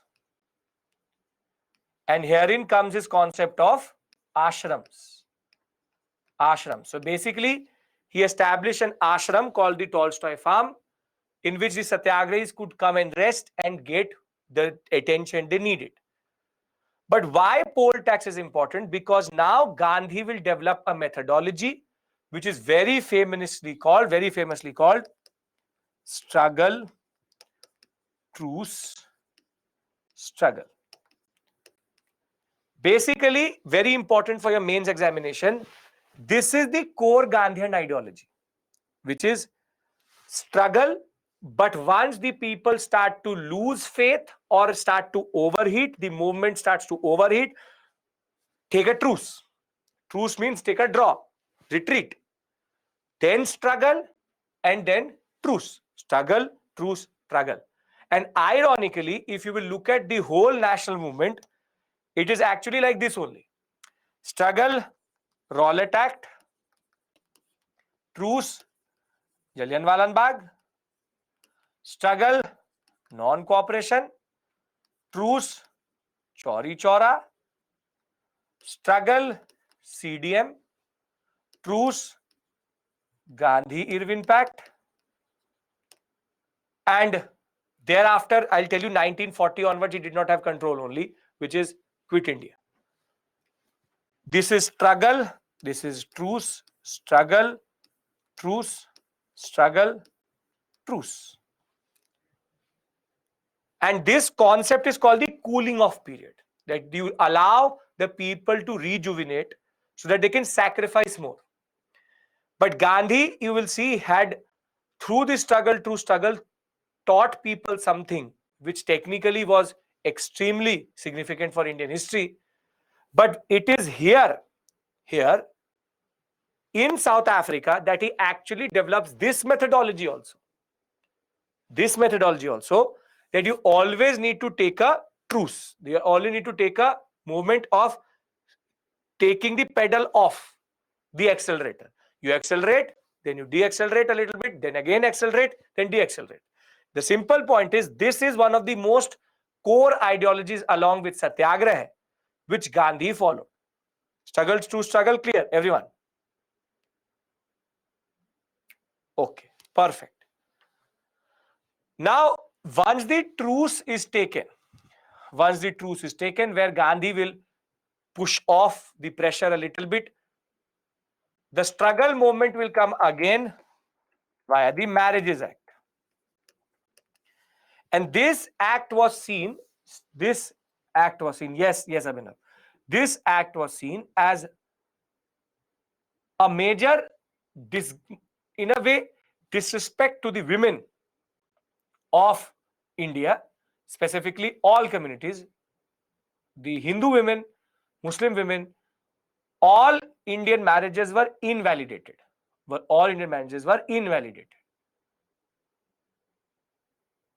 And this will be used by Gandhi to go for his next level movement, which is not civil disobedience, not non-cooperation, but to go to civil disobedience straight. And in this, protests, marches, burning of certificates, jail bharo, this law was seen as something which technically impacted every Indian. The Marriage Act will make this movement so big that finally General Smutt, who's the Viceroy of South Africa, he will agree to meet Gandhi along with Lord Harding and the Secretary of State. And in 1915, giving all credit to Gandhi's non-cooperation, civil disobedience, and his agitation against Marriage Act, same Harding, the British will take all these acts back. And this was something which we had never ever seen. See, we don't have to go into too much nitty-gritty here. I've told you the basic details about all four of them. These four acts represent Gandhi's playing ground or practice ground. From non-cooperation to civil disobedience, to struggle to again civil disobedience.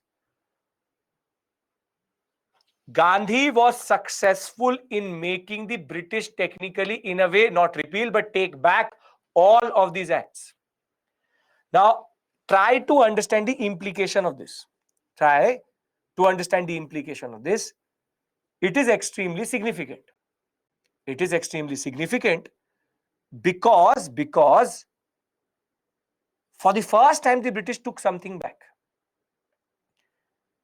And the irony of the story is, everything which Gandhi was doing was being covered by the Indian press in India very closely. So when Gandhi chooses to now move on from South Africa because his work was done, when he lands in India, he's not an unknown personality. He is that one Indian who had single-handedly changed the course of Indians in South Africa. So I'm going to talk about that part of the story soon. Can we just read all of this through the PPT and close it? And I want to give you a question so that you understand what type of question can come from this area. Perfect. Great. So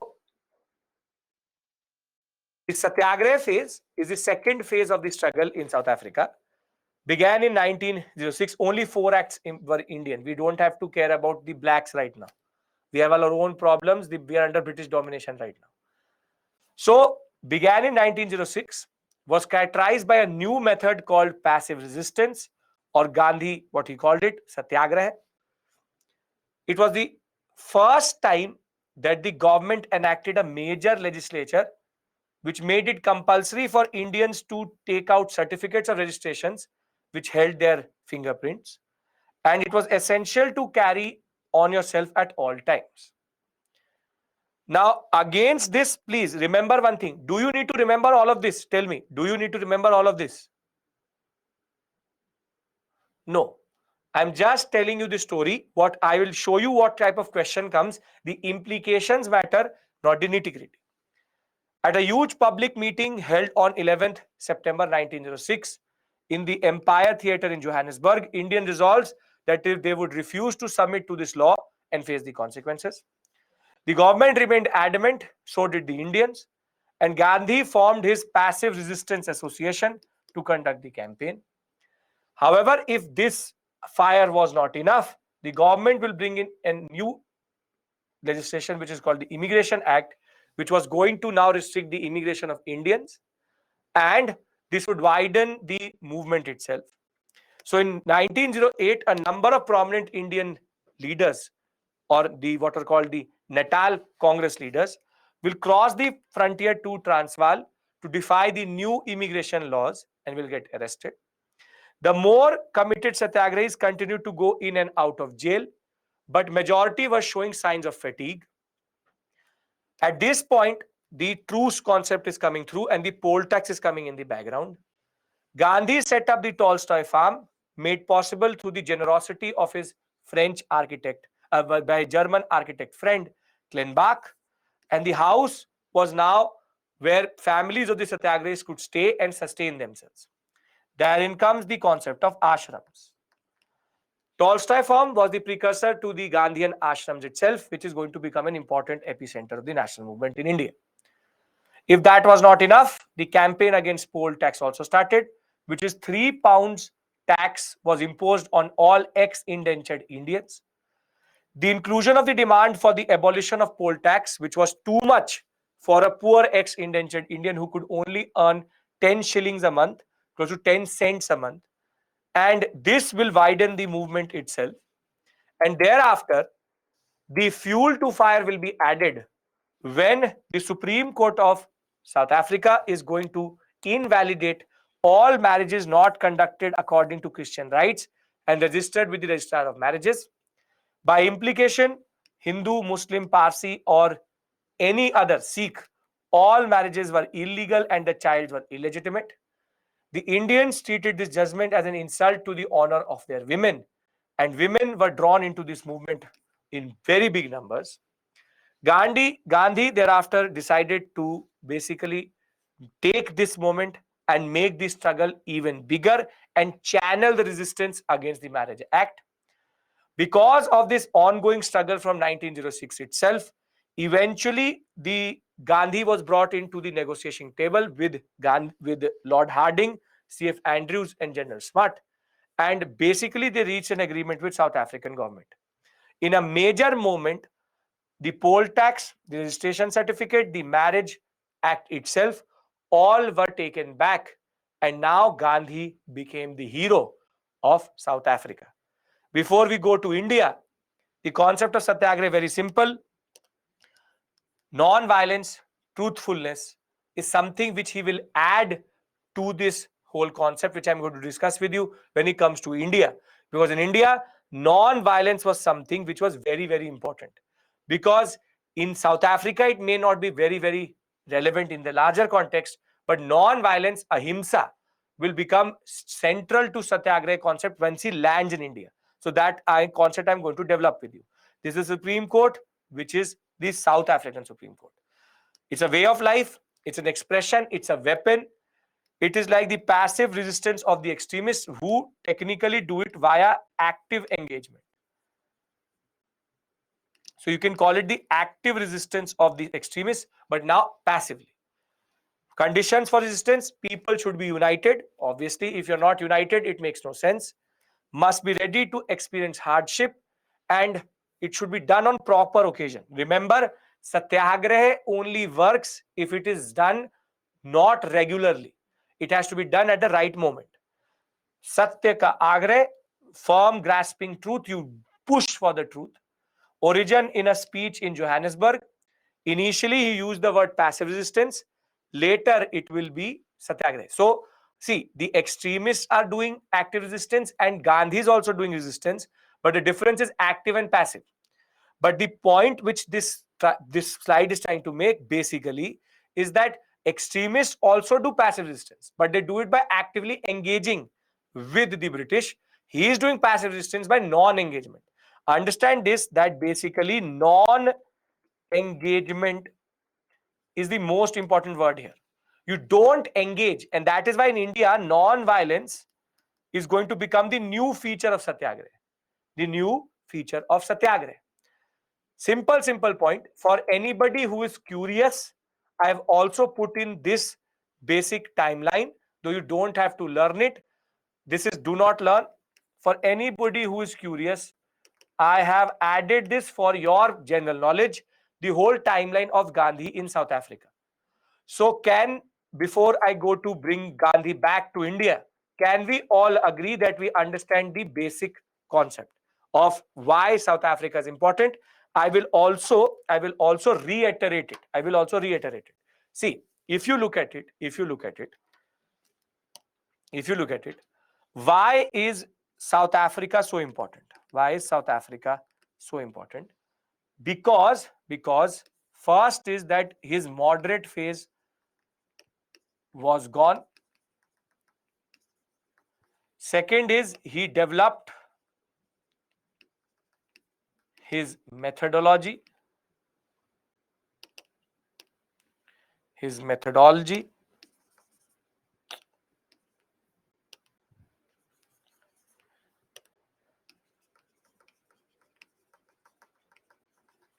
Third is that he had proven himself. And this is a very important point I'm going to discuss. So even before landing in India, Gandhi had shown Satyagraha works, and now with his non-violence, non-cooperation,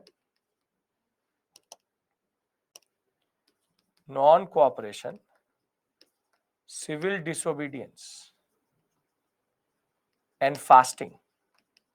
This is the weapons which Gandhi has. He will land in India. Now, can I give you a question to understand? See, engagement, non-engagement concept is very simple. That I have to resist. I can confront you. If I confront you, basically I'm doing active resistance by engagement, or passive resistance via engagement. But the master stroke here is do not engage with the person. You resist by ignoring, and that is even more problematic. Okay. Now,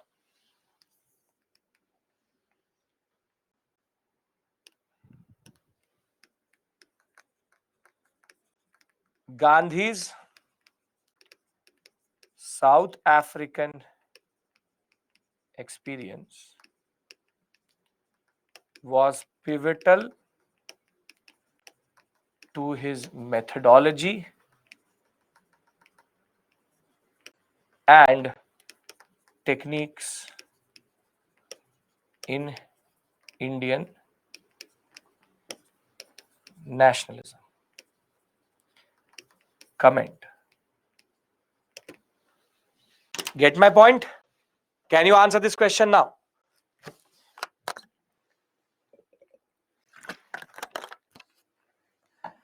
Pivotal means that it is central.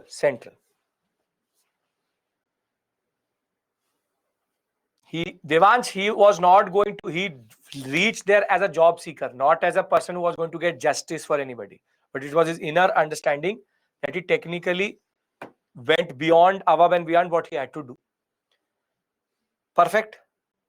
Can we now close South Africa and come back to India? Okay. Now, Gandhi chooses to come back to India. You want word limit? Okay.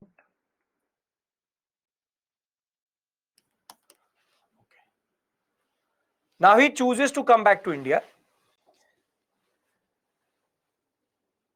Gandhi already has his weapons. He has 4 guns. He has literally non-cooperation, civil disobedience, fasting, and non-violence.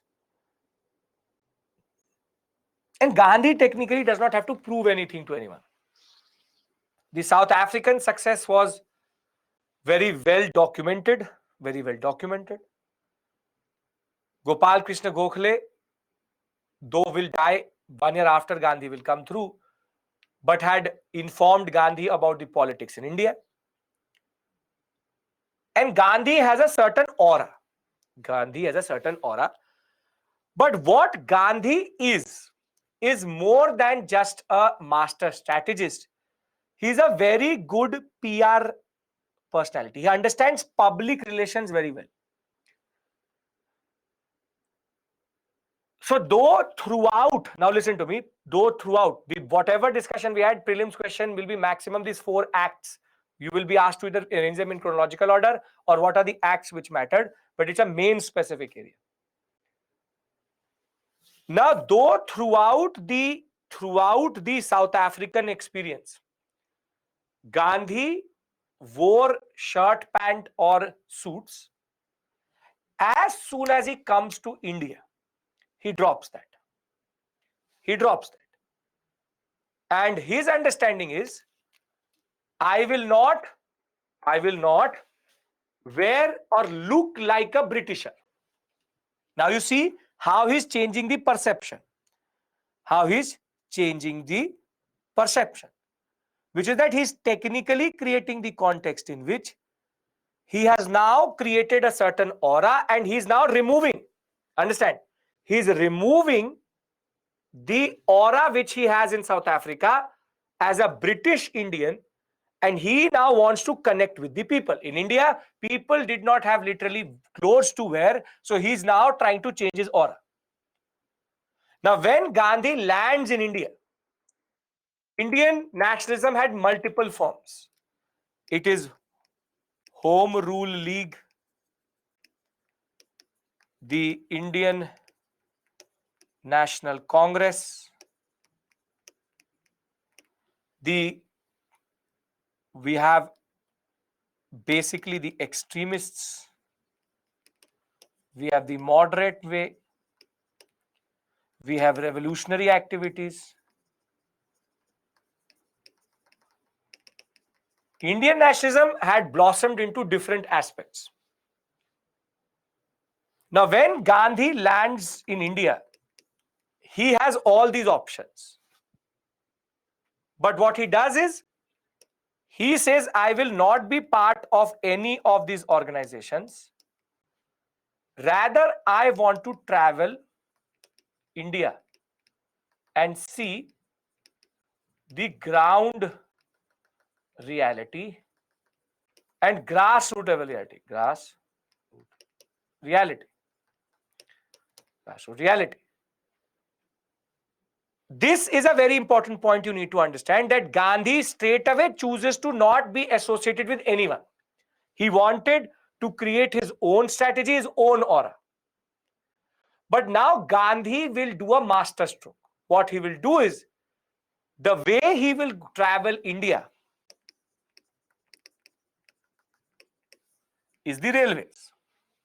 He will use the most British symbol to now travel India to understand India and Indian concept itself. So he's proven himself in South Africa. He's already said what is his South African experience. He does not have to say anything to anybody. But now there is a man for a person who has come from South Africa.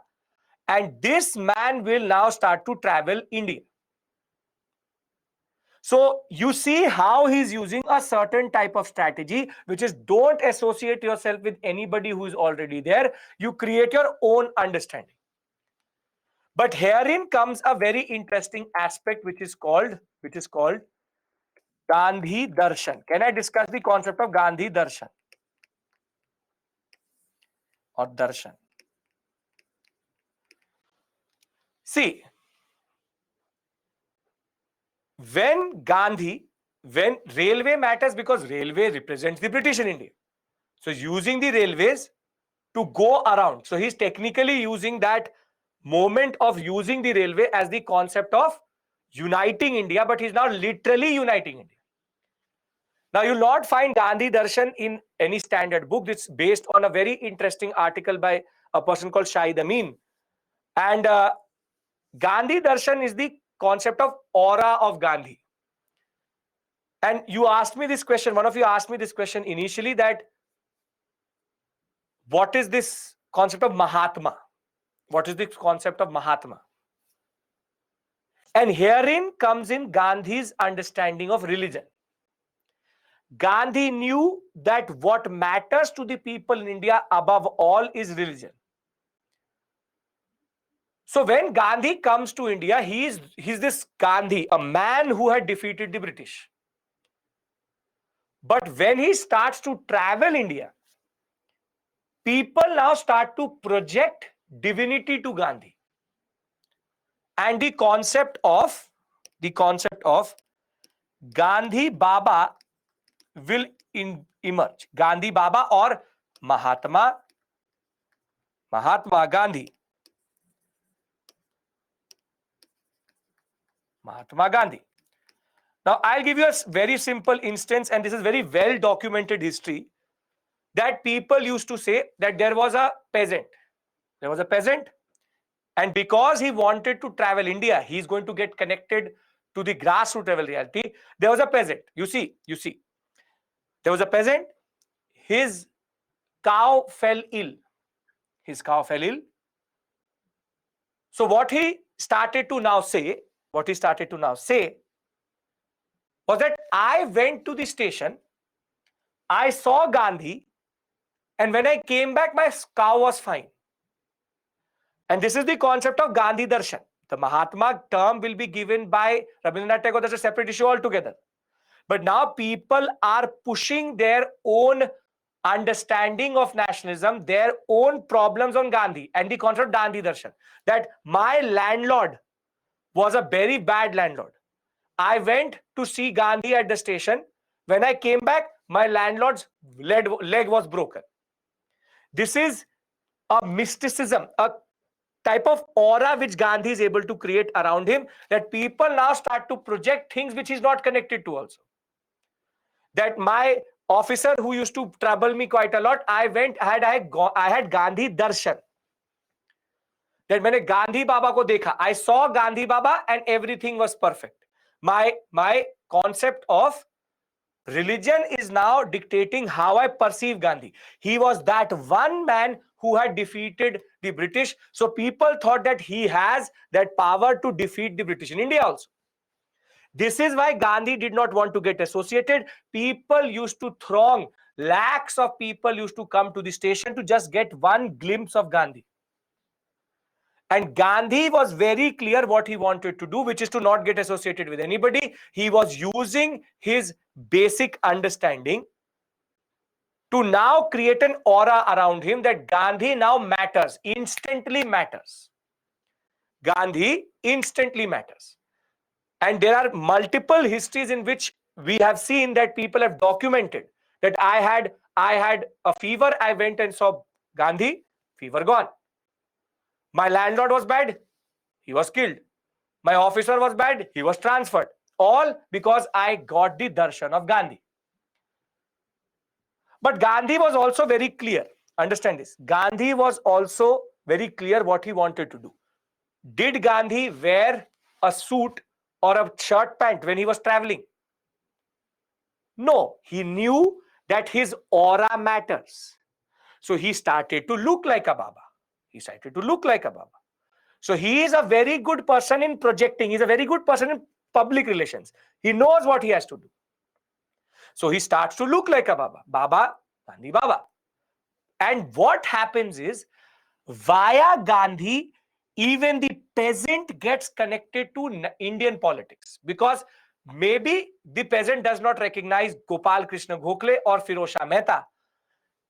Peasants recognize Gandhi. Peasants recognize Gandhi. That this is the Baba who's come from South Africa. He is that Baba who's come from South Africa. He will get us independence.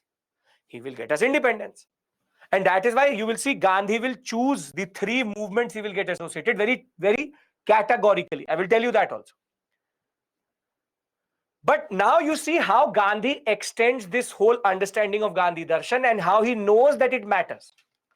Every meeting of Gandhi starts with one song. What is that song? What is that song? Anybody knows that song? It was Raghupati Raghav, Rajaram, and Vaishnav Ajanto Tene Kahiye. These are two very standard songs which was actually sung. Now, why did Gandhi use these songs? Because Gandhi wants to use bhajan as a wheel. As a wheel. Firstly, when people were asked, where are you going? And if the police asks you, where are you going? People don't say that we are going to Mahatma Gandhi's political protest. They said, we are going to go for bhajan. Bhajan is going to happen. Bhajan Kirtan will happen. But Gandhi uses that as a wheel. That the British thinks that this Baba is doing something. This is the master stroke of Gandhi. That he uses bhajan. And what is more important is, women got connected to the movement because of Gandhi. Why? Because if there's a rural woman, and if the man asks, where are you going? If she says, I'm going to a political protest, will that man let her go? No. But now she says, I'm only going to this bhajan kirtan of Gandhi Baba. That is why every meeting used to start vis-a-vis a song which was technically uniting people, but the concept of religion. He used religion as a pivot, as a pillar to thereafter use it to steer the people. So he is projecting a certain type of aura, but he's conscious of that aura. He is conscious of that aura. This is not the Gandhi people knew in South Africa. This is a new Gandhi who understands Indian politics. He knew he does not need to get associated with anybody, but he also needs to understand that his aura is the defeater of the British, and therefore he says the first thing he does is Sabarmati Ashram. Ashram is established. And who establishes an ashram? A Mahant, a Mahatma, or a Baba. Though Gandhi never calls himself this, what we see is that we see a whole plethora of literature which is produced throughout India, where peasants, workers, grassroots level personalities and people will start to perceive him in a certain way. Perceive him in a certain way. And Gandhi Darshan became in itself a phenomenon. And now you ask me this question, that if Gandhi will fast, why will the British care? This is why they will care. Because Gandhi matters. Gandhi matters because everybody knows Gandhi. Are we clear about this concept? He is not, see, because it is today very easy to criticize Gandhi. Very easy to criticize Gandhi. You will see it in newspapers. You will see it in a lot of different literature. People will say that he was using religion, this and that. Gandhi was a master strategist. He knew what he was doing. Gandhi, you like him, you don't like him, you criticize him, that whatever your own judgment of him, he single-handedly changed the national movement, and his involvement will make Indian national movement a mass movement. But the basic point of the matter is he using religion to discriminate? No, he's using religion as a wheel. It was all about creating a certain image. It's a certain image which he projects, which allows him to work within a certain framework, and that allows people to get connected. Gandhi knew that that Indian national movement cannot be limited to elites. He knew that only when everybody is going to get connected, he will be able to technically talk about Indian nationalism. Now you tell me one thing. Be it a peasant, be it a worker, be it a landlord, or be it a middle class Indian, what is that basic thread which connects them? What is that basic thread which connects them? Religion. Because that is the ubiquitous nature of Indian religious understanding.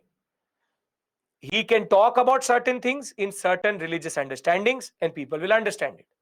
But is Gandhi doing this and that? That is your distortion of Gandhi's view. Gandhi very well documented his understanding that it is not his religious understanding that he's projecting, it is his strategy of using religion to use it in the larger context of Indian nationalism as a binding agent. Clear, everyone? Can I move on to the next issue? Can I move on to the next issue? Which is the three movements which he gets connected to. The three movements which he gets connected to. So, see, Gandhi Darshan concept, I'm technically not expecting in the examination, not even mains. But I'm trying to make you realize the importance of Gandhi. Because there is a lot which happens today, lot of things which you will see even in the newspaper. Very easy to do that. But Gandhi is a product of his own context and is using a certain strategy. So basically, it's a way of arousing nationalism by using a tool which connects everybody. But Gandhi was not just about religion. His way of using bhajans, his way of using religion was to wheel it against and allowing women and people who could not get connected to the movement together. However, that does not mean that all about Gandhi's religion. That would be a very simplistic understanding of Gandhi. Very, very simplistic, very dangerous in that sense also. So it's not that the Muslims never ever looked up to Gandhi. The Muslims equally looked up to Gandhi, and the concept of Khilafat, how he was the president of the All India Khilafat Committee. Ali brothers were also very close to him. So he is a pan-Indian personality. He's that one personality who transcends religion, but he uses religion as a marker of mobilizing people. Can we all agree to this? You agree to disagree? That's your total prerogative. That is not my issue. Okay. Now Gandhi came to India. Gandhi came to India. What was that major thing which was becoming problem after 1909? Via Morley Minto reforms, what was that major issue which had been created in Indian politics? Morley Minto reforms. Separate electorates. Separate electorates. Very good. Now, I'll tell you how Gandhi is smart in this concept. He could have easily come and targeted separate electorates. He could have easily done that. He could have easily come to India, traveled it, and in 1916 say, I will target separate electorates. I believe that separate electorates is wrong. I will target it. But Gandhi did not do that. Gandhi did not do that. Can anybody tell me why? Why would Gandhi not choose separate electorates?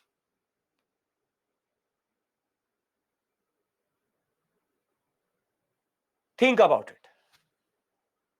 Not unity, not related to the masses, maybe.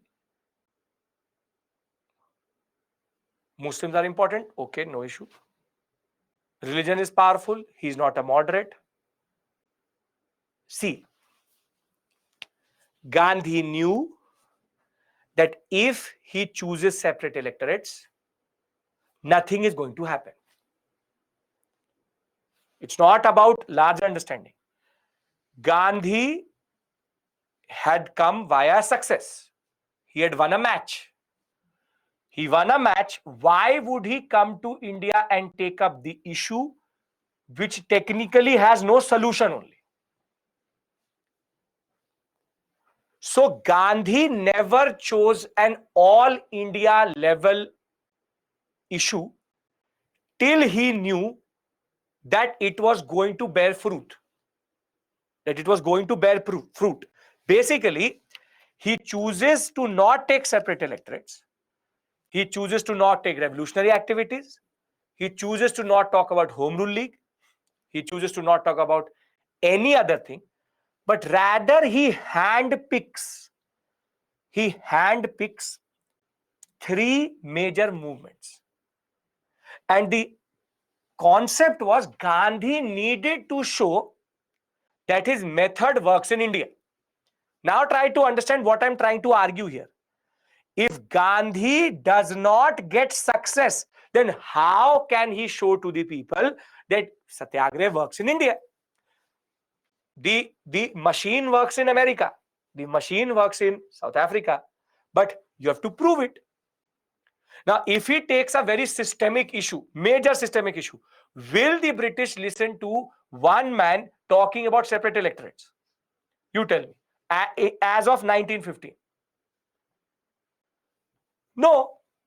Rather, he chooses certain specific interventions in order to make sure that he is successful. So now, be it Champaran, be it Kheda, be it Ahmedabad, all have one thing in common.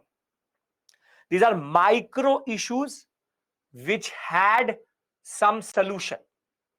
And therefore, Gandhi chose all these three. Champaran in 1917, in Kheda 1918, early 1918 March, and 1918 Ahmedabad, because all of these three had a solution. He chooses micro issues and not meta issues. Now, are you able to understand the larger context? Are you able to now look at Gandhi in a new perspective, that he is not a random person going around and looking for things? He picks and chooses everything in a certain context. The real pictures, yes, real pictures. He chooses them because he's a master strategist. Gandhi knew that basically we need to take up issues which can demonstrate to the people Satyagraha works. And I'll actually give you an ironical statement here. After these three, Satyagraha won't work only. You see, Rowlatt, Jallianwala Bagh takes back but does not give any result. Non-cooperation ends with Chauri Chora. Again, concept of non-cooperation Satyagraha won't work, has to take the movement back. Civil disobedience, again, certain stress, he has to take back via Gandhi's impact. Because at an all India level, it won't work only. And that he knew. Because when you bring in larger issues, the British are much rigid to it. So the irony of this story is that only three are the success stories. Everywhere else, Gandhi was creating a certain foundation for Quit India or for 1940s politics. However, after this, it won't work only. But Gandhi was smart. He did not choose the wrong battle. Be it Rowlatt, be it Khilafat or non-cooperation, or be it CDM, he knew. Salt law breaking, he was again a micro issue. But was he able to get independence in any of these three? Every time Gandhi said 1919 will get independence, 1922 will get independence, 1931 will get independence. Second phase of CDM was also launched but did not work. Simple point is there is a disillusionment which will also set in after Chauri Chora, which I will discuss with you. But I'm trying to tell you something here. Gandhi is a master strategist. He's using his aura very well, and he's understanding the larger movement of India in a very clear-cut context. Now, if you understand this, I would talk about why non-violence and then talk about Champaran, Kheda and Ahmedabad. Yes? Now, Gandhi's major insistence in India was non-violence. That he will compromise on anything and everything, but he will not compromise on violence. And this is also very strategic. Because Gandhi knew one thing. We shoot one bullet, the British will shoot 1 lakh bullets. Simple point of the matter is, Gandhi knew that when it came to repression, there could be multiple Jallianwala Bags, which is that the British were much ruthless and much better at violence. So the only way India could get independence was through non-violence. Now again, no standard questions which will come. Then what about Quit India? We'll discuss that, because Quit India technically went out of hand itself. And Gandhi was arrested as soon as Quit India happened, the resolution, 8th August. The simple point of the matter is, Gandhi knew one thing for sure.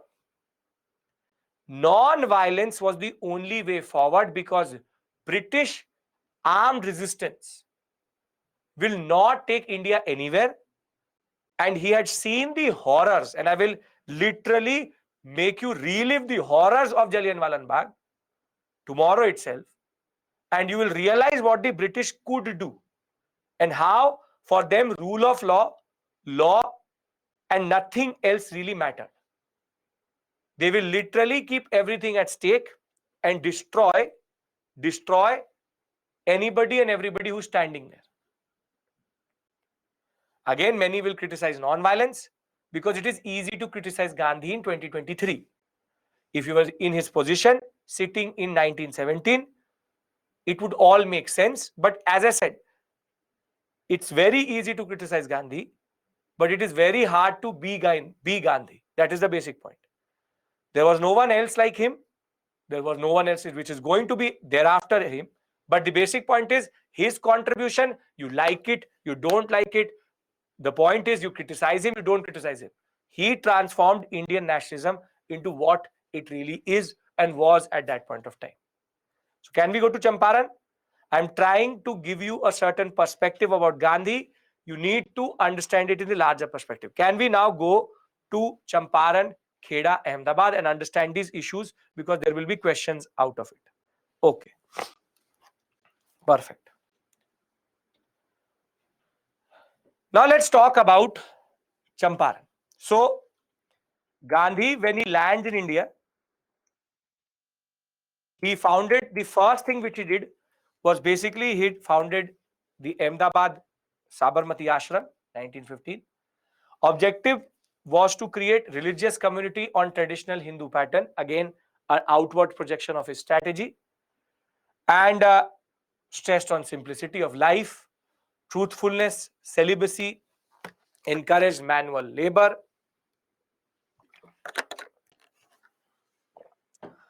hand spinning, indigenous sources, products.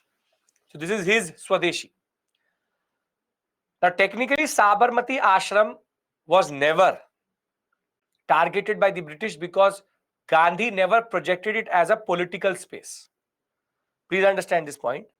Celibacy means not to marry. The basic point of the matter is he projected Sabarmati Ashram as a religious space. Therefore, he was able to operate from Sabarmati. And this is again a masterstroke of Gandhi, because it was not his political center. And therefore, he was able to meet a lot of Indian nationalists in Sabarmati Ashram without being called or technically being seditious in that way. Thereafter, his stand was very straightforward. The stand was very straightforward. And yes, Chaluvadi has made a very, very important point also, very good, which is the British won't touch religion also. Very good. After 1857, they would literally not touch religion. And that is also what Gandhi is able to understand. 1857, according to them, was basically because of the social justice reform movement. So Gandhi understands that also. Very, very good understanding. Now, he lands on 9th January 1915. This date is very important. Pravasi Bharatiya Divas is celebrated on 9 January for the same reason. Gandhi's coming back date. His efforts in South Africa were well known, not only by the educated, but by among the masses. He now decided to tour the next 1 year and see for himself the condition of the masses. He also decided to not take any position on any political matter for at least 1 year. And as for the political currents which were prevailing in India at that point of time, he was convinced about the limitations of the moderate politics and was also not in favor of the Home Rule League agitation, which was becoming popular at this point of time because he believed that the within the British, no self-rule makes sense. Now, his most celebrated and most known three interventions: Champaran, Kheda, and Ahmedabad. So let's talk about Champaran. Let's talk about Champaran. Champaran, a very small rural sector in United Province itself, but had a major issue. And this issue is called the Teen Kathia system. Teen Kathia system. Teen Kathia system is linked to one crop which you already know, indigo. Indigo. Indigo, as we already know, is a very bad crop. It's a crop which takes away a lot of fertility. It's an exhaustive crop. It takes off the fertility, uses a lot of water, and year on year on year, it creates a lot of problems for the peasants, and we already know what the planters were doing. But what is more problematic in this story is that this is happening in 1917. By 1917, the synthetic dye of the Germans was already in the market, and indigo was a useless crop. There was no real demand for it, but the planters were still forcing under the Rayati concept the Teen Kathia system on the Champaran peasants, which is basically, see, 1 bigha, which is 1 bigha of land, is a measurement of land till today. We use it, bigha, has total 20 kattha. So 20 katthas make 1 bigha. So the concept was that 3/20th of the land, Teen Kathia, which is 3 katthas out of that 1 bigha, had to be cultivated with indigo. And this had to be the best land which was available to the peasant. That is why the concept of Teen Kathia. 3/20th, 3 out of the 20 katthas which are there in the 1 bigha. Now, you already know that this is technically a debt trap. It's a proper debt trap. And simply, people or the peasants were under distress, lot of distress. So, Champaran, indigo cultivation under Teen Kathia, 1 bigha is 20 kattha, so 3/20th Teen Kathia was going to go under indigo. And the debt trap concept we already know that once they have gone into the Rayati under Teen Kathia, they will be given an advance, and now there's a whole cycle of debt which has been created. They are not able to pay. So you understand the setting, right? You understand the setting. Okay. Now this issue was becoming more and more vocal in this sector. It will be even taken up by the what is called United Province wing of the INC. But nothing really was happening. Now one person debt trap because of indigo growing. Indigo, you give 100 rupees advance. Next year, there will be less yield. So you will not be able to pay off your advance. Then next year, even less. The advance keeps on increasing. Rent you have to pay. Now, one person who was part of the local politics and the local wing of the INC in United Province, Raj Kumar Shukla, will now approach Gandhi. And he will say to Gandhi that please, you need to intervene in this issue. It is creating havoc in this sector. So now Gandhi understands the potentiality. It is only one district of Champaran or the Champaran sector itself, and it can be easily solved. So now Gandhi says, yes, I will take this issue. Yes, I will take this issue. And now Gandhi travels to Champaran. Now everybody knows who's Gandhi. And ironically, Gandhi was even accompanied by Bal Gangadhar Tilak and Annie Besant at this point of time. But he will find his two very important subcontractors, as they are called, or very important leaders who will get associated with him, the most important being Rajendra Prasad, in this whole story. And what is the interesting aspect is, all of our towering forefathers or the founding fathers are associated with these three movements. Basically, Rajendra Prasad, Mazlul Haq, all will join Gandhi in Champaran. Now, Gandhi, as soon as he is going to get off from the train at Champaran, the district magistrate will issue an order. Now, you'll see how Gandhi plays everything. J.B. Kriplani, yes.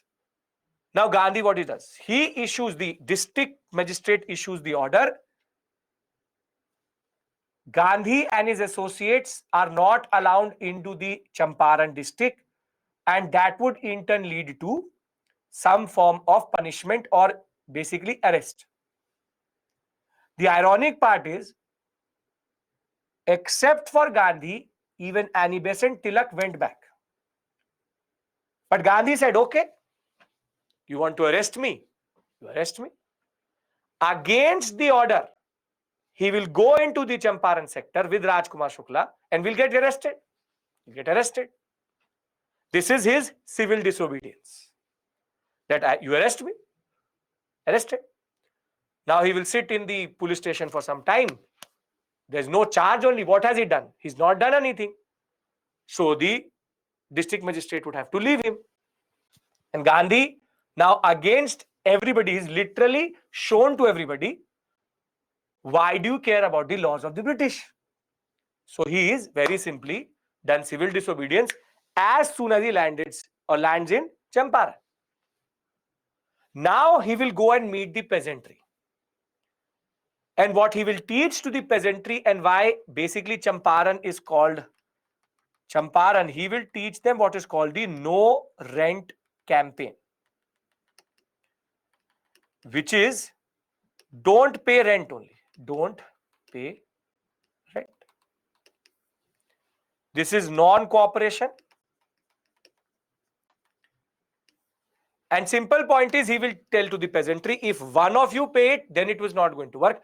All of you don't pay. Let us see how many of these people they can arrest. And literally every peasant followed Gandhi. And now the peasantry can see it started to work. Because how many peasants will the magistrate technically jail?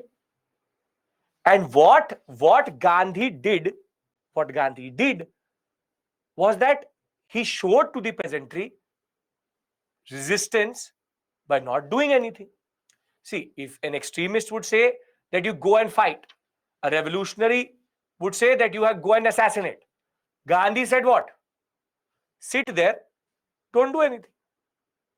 So just by not doing anything, non-engagement, you are resisting. And this is the master stroke of Gandhi, that he showed to the peasantry, don't pay rent. Let us see. Don't pay rent. Let us see if the planters, what can the planters actually do? What can the planters do? What can the planters do? Planters will initially send lathials. You don't do anything. You just don't pay rent to anybody and everybody. The whole village doesn't pay rent only. And once you do that, planters had no option. And what is going to happen is that against the Teen Khatia system, now the district magistrate will have to create a committee in which Gandhi represented the peasants. The planters were there and the government of India was there via the district magistrate. And see, Gandhi could have asked 100% compensation, that you have been illegally taking from Teen Khatia, these peasants have been exploited, you give them 100% compensation. Whatever rent you've taken, you give them back. But Gandhi is smart. Can the can the planter at that moment give 100% of all rent to the peasants back? Obviously no. So he says, no, don't have to pay everything. 25% you give them. The basic point was, it was not about the 25%. It was making the British pay back something to the peasant. This was never known in India. The British paying back. The peasant was in awe. British are coming and paying back money to me. And Champaran is an instant success.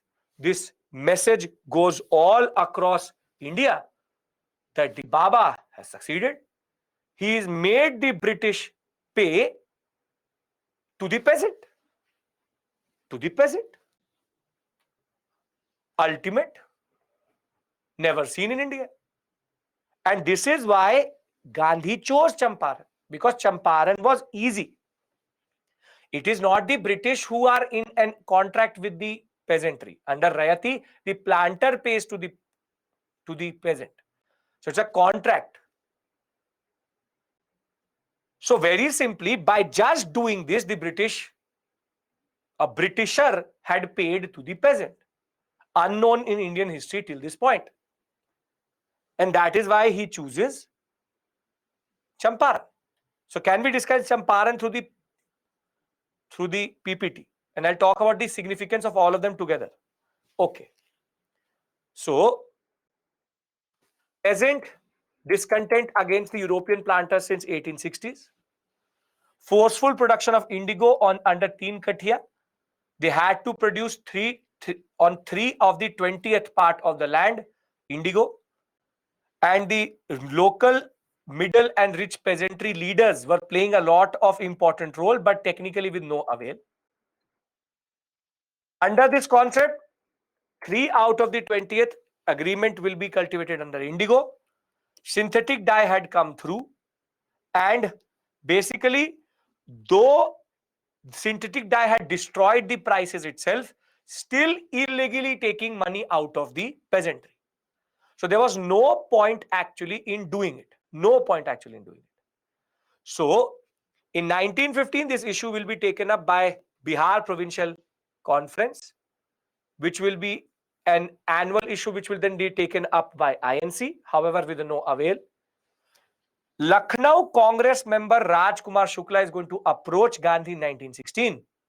And 1917, Gandhi will arrive with a band of lawyers, including Dr. Rajendra Prasad, to fight it out with the British. Ironically, these personalities all got associated with Gandhi in this movement itself. And from there, we get Rajendra Prasad, Narahari Parekh, J.B. Kriplani, three very important personalities in the larger movement. Mazhar Haq, also very important, the Unionist Party in Bengal. This is how Gandhi now started to recruit very important people he thought could do anything. Now, what does Gandhi do? When the authorities order him to leave, Gandhi defies order and preferred to face punishment. Gandhi was arrested and then later released by the magistrate. So this is your civil disobedience. Gandhi convinced the riots to adopt non-violence and passive resistance. It starts with the Dhokhara plantation, where they said that don't pay any rent, no rent campaign. Then the Belwa plantation refused to carry out the same thing by not doing the carting work, which is to take the crop from the land to the processing plant. Peasants soon realized that passive resistance was much, much more expedient and comparatively safer, because you're not doing anything. You're not doing anything. We call them Gandhian leaders. That is why, yes. They were not doing anything. So therefore, the British can't do anything to them. Now, the passive resistance was a totally new concept which had been introduced by the British, by basically Gandhi in Champaran. Forced by this whole campaign, the government will appoint a committee, Indigo Commission, to go into the matter, and Gandhi was a member of it. Gandhi was able to convince to the authorities, to the British government, that the Teen Khatia system should be abolished and that the peasant should be paid for his illegal dues and extractions from him. And the compromise was 25% as a form of symbolic protest, These leaders will help him, and basically as soon as 25% will be transferred, planters will as it is leave the Champaran sector. Get my point? No, Niti. The whole Teen Khatia system is abolished itself. The planters fled that area, Teen Khatia was abolished only. Okay, now can we talk about Kheda? 1918.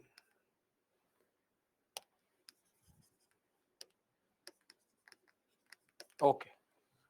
Kheda, we can go. Is everybody following me? Why these are very important moments? Why this method will be a instant success? And why Gandhi very simply showed to the peasant, you can also be part of this movement, not just have to give something, just have to follow the leader. The peasant had never been a part of the national movement. And now the peasant was technically a part of the larger movement, what is called as the Indian national movement. This is why, see, planters will get humiliated, so they will leave this sector. The basic point is Gandhi had succeeded. He made the planters pay also compensation 25%, and he was also able to make the Teen Khatia system be abolished. With no Teen Khatia and with compensation, British planters leave this whole sector itself. So Gandhi wins. Okay. Now in Kheda, it is again a peasant issue. It's again a peasant issue. But it's actually the government which was at fault here. So can we discuss Kheda? Come on, everybody. It's about providing confidence. It's about training. Gandhi was literally training the people of India in his method. He now showed to these people, see, Satyagraha works. That is the basic point. Okay.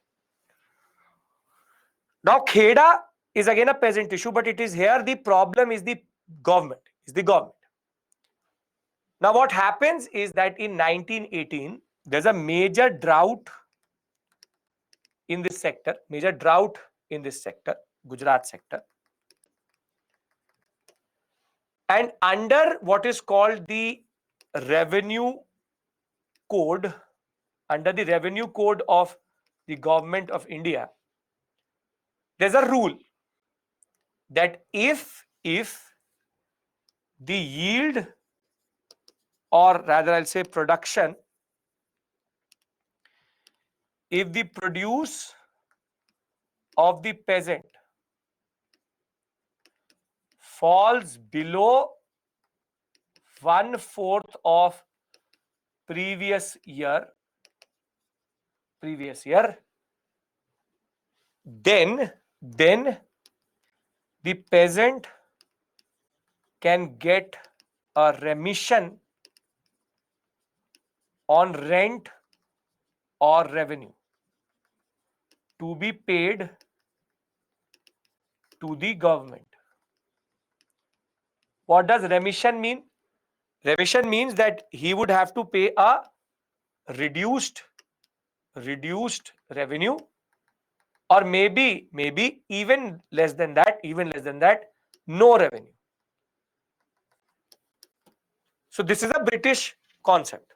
It's a British concept that under the revenue code, if it is falling under, understand this, there's a drought, and the revenue code says that if the produce falls under, for example, you produced 400 kgs last year and you are not able to produce even 100 or 90 kgs is produced, you are under 1/4 of that produce.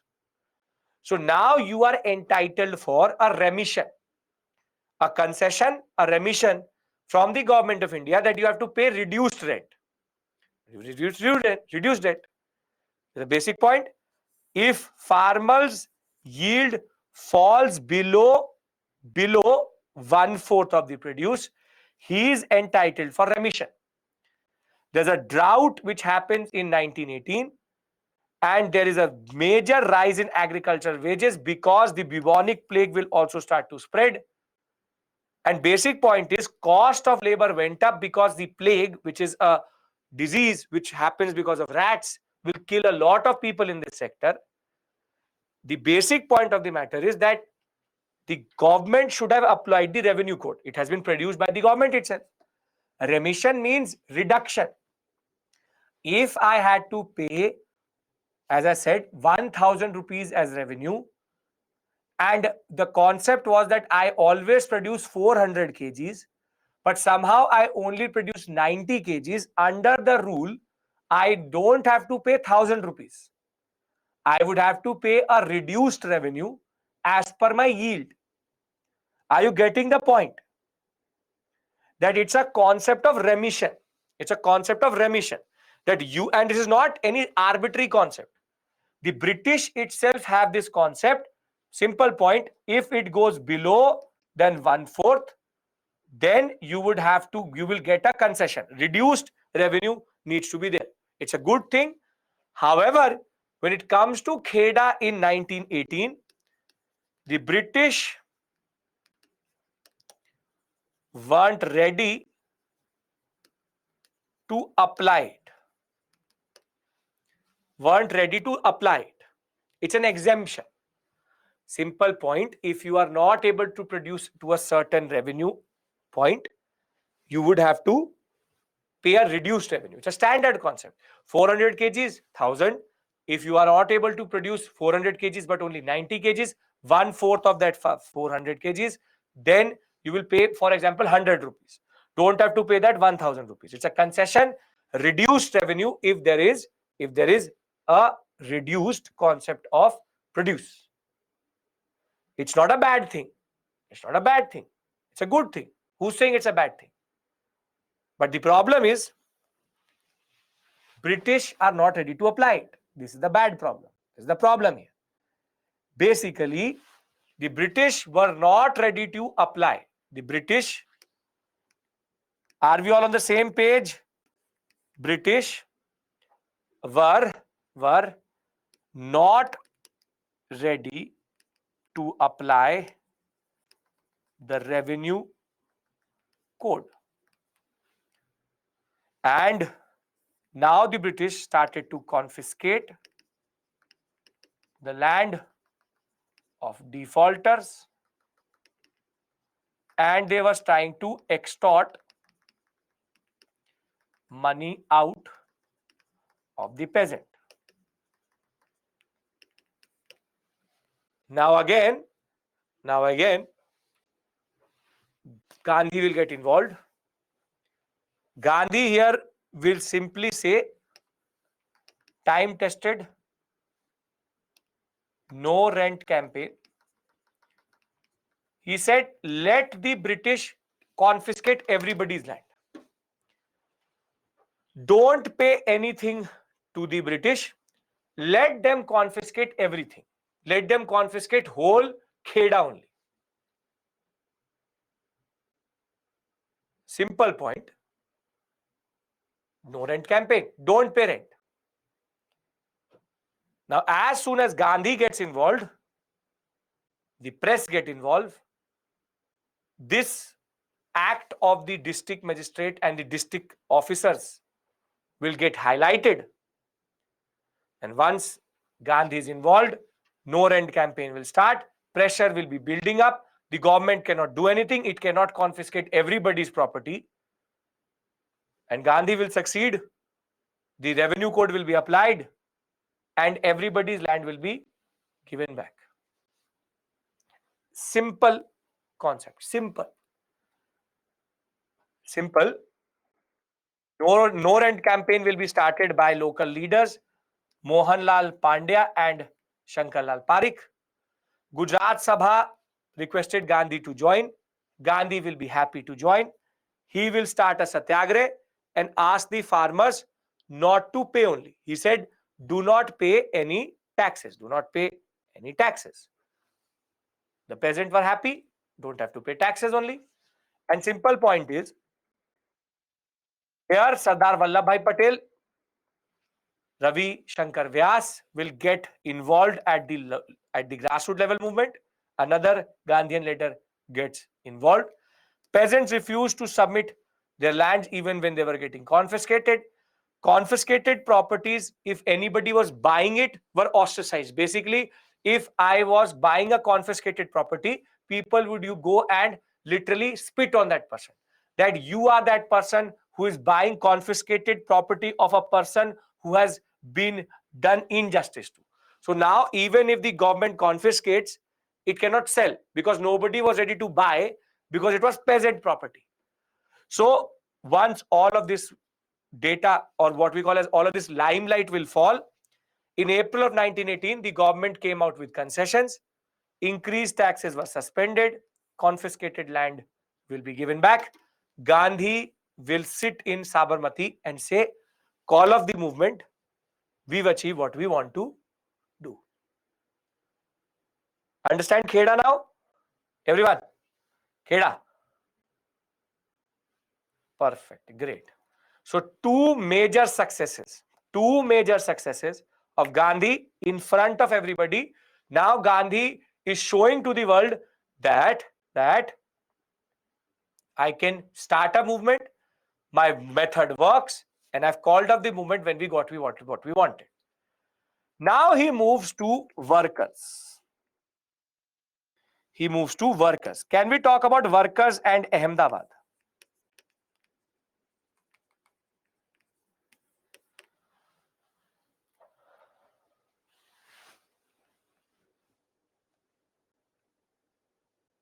When we talk about Ahmedabad, he had already taken two peasants' issues. And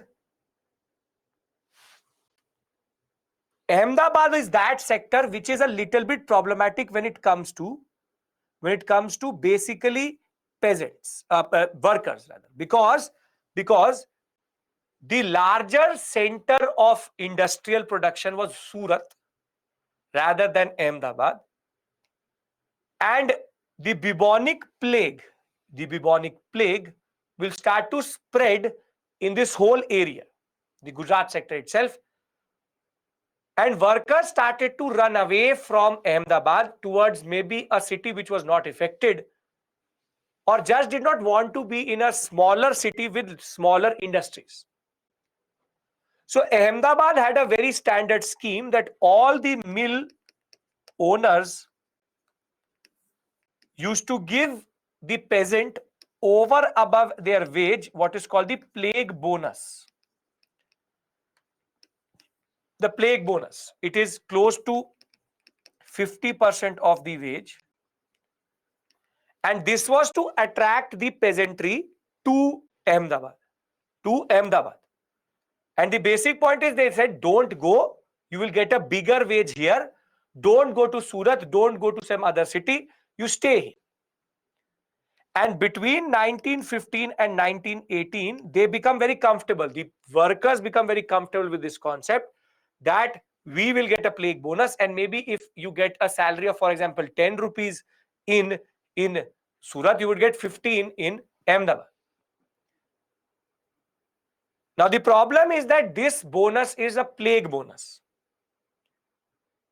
and majority of mill owners in Ahmedabad were actually Indians. Now the plague was gone in 1918, late 1918, plague was gone from Ahmedabad. So this bonus was going to get discontinued. But the worker has become very comfortable with this bonus. So as soon as the mill owners propose that we will remove this plague bonus, the workers go on a strike.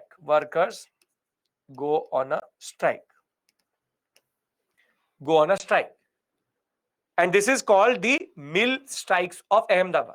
Basically, workers will say, we will not work only. We will not work. We want our plague bonus. And the concept was, because the First World War is happening in the background, and there is a lot of inflation because of that, and prices have went up. They were saying that we can't survive with 10 rupees. We need to get that 5 rupees extra as plague bonus. So now there's a deadlock. Now there's a deadlock. There's a deadlock between mill owners versus the workers. The workers. Now mill owners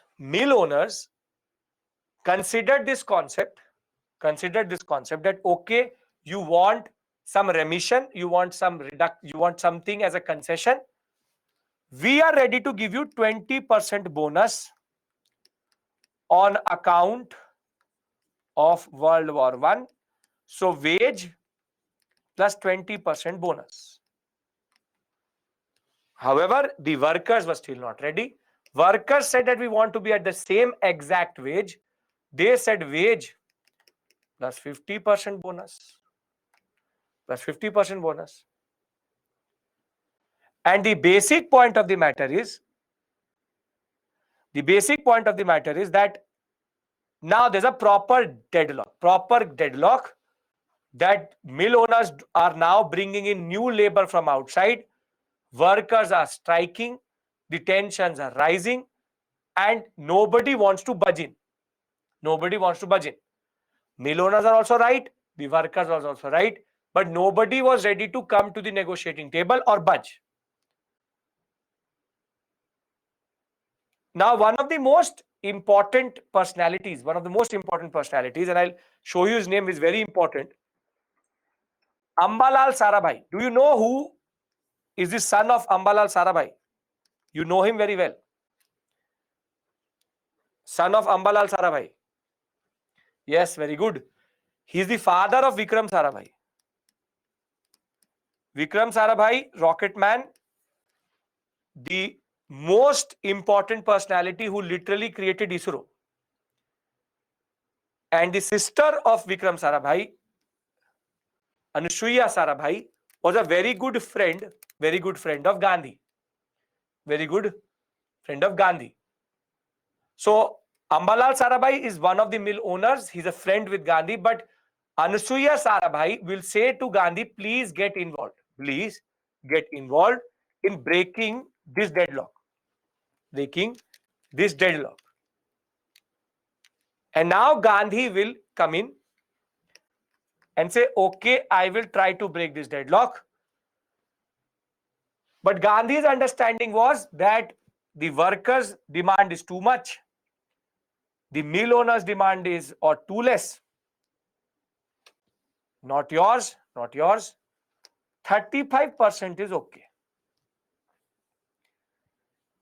35% is okay. Neither 50, neither 20. 35% is okay. I believe that this much bonus the workers should also be happy with. And the mill owners also should consider 35%. 35% is good. But the mill owners still were not ready to budge. They were like 20%, no more. And now Gandhi, why Ahmedabad is known so much, Gandhi will use his last technique in Ahmedabad, fasting. He will literally sit onto fast onto death, which is that I will not eat unless the mill owners agree to 35%. Now you tell me that will the mill owners have the capacity or even the audacity to let Gandhi die because of 15%? Obviously not. And this is the annoying part of Gandhian method. I will kill myself if you will not agree. So 35% will be accepted by the mill owners once Gandhi is going to get involved. And this will again be one of the success stories of Gandhi, that he was able to resolve a worker issue. Get my point? Can we read it out? And then we discuss his larger strategy till this point, and that is the end of it. Okay. Ahmedabad, leading industrial town. Mill owners face scarcity of labor. So in 1917, when the outbreak of plague starts, they give them, to dissuade the worker from not going out of town, they give them a bonus, which is the plague bonus. However, once the epidemic is over, bonus was discontinued. Workers did not like this move. They demanded that owing to wartime inflation, they should still get 50%. Mill owners were ready with 20%. The workers demanded 50%. Simple. Ambalal Sarabhai, one of the mill owners. Anusuya Sarabhai was the sister of Ambalal and had great respect for Gandhi. She will get involved and ask Gandhi. Gandhi will propose 35% instead of 50%. He will begin a satyagraha. He will meet the workers, deliver a lot of lectures, and spread a lot of pamphlets. Mill owners opened the mills in March of 1915, announced that anybody who's ready for 20% hike can come. Once Gandhi saw that people were not agreeing to him, he will go on to fast on to death to persuade or pressurize the mill owners. He was able to start the negotiation. Settlement will be reached. 35% hike was agreed. Done. This is the three: Champaran, Kheda, Ahmedabad.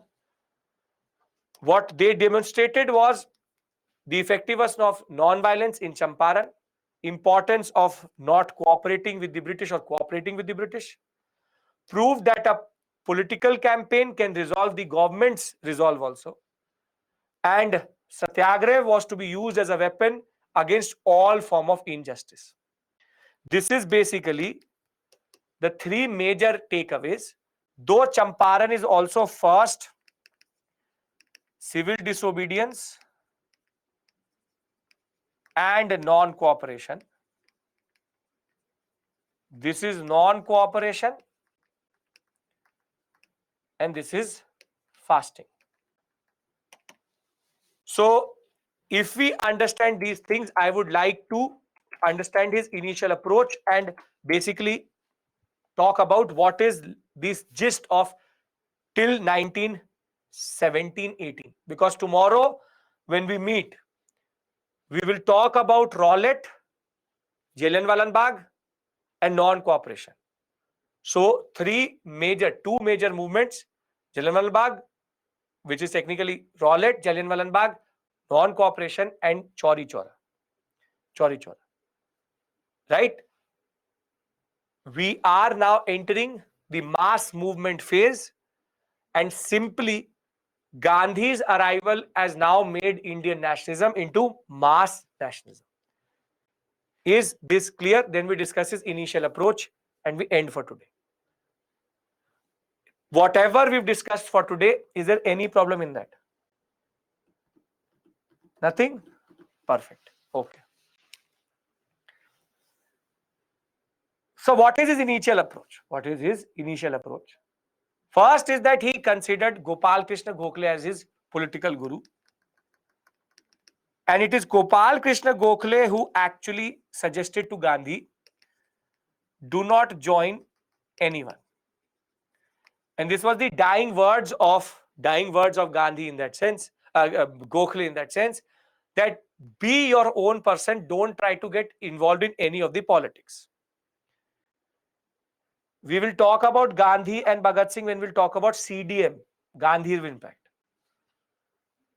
Thereafter, he will start to travel extensively. This was to project his aura and importance and also understand grassroots politics. Uses religion to mobilize the masses. Idioms means muhavras in that sense. Idioms to mobilize the masses. Again, religion as a binding factor in India. Thereafter, he also refers to religious morality than history. Basically, he does not give any references of historical figures, no historical figures. He rather would talk about religious morality, which is truth, Atma, non-violence. Basically, he's talking about self-cleansing. No interest in the political status quo. Basically, he had no interest in any existing concept or movement, and he was the one who was prepared to now bring in the masses than the Western educated elites. That is why, in the larger scheme of things, in our national movement, 1885 to 1905 is called moderates. Then 1905 to 1915 is called extremist phase. And 1915 to 1940 is called Gandhian movement. And 1940 to 1947 is people's movement. I will discuss with you why it's the people's movement, because Gandhi's role after 1940 will become extremely limited. Extremely limited. Okay. Mill owners wanted to give Molly 20%. They wanted 50%, 35% as compromise. Any issue in this point? Anyone? Are we understanding why Gandhi is doing what he's trying to do? He believes that masses can get us independence. That is why mass nationalism. Gandhian nationalism was mass nationalism. No one else till this point had ever touched the peasant. He made the peasant his constituency. He was also very clear of the pluralistic society, which is that India is a divided and multiple cultures and religions are there. So basically, he has to go beyond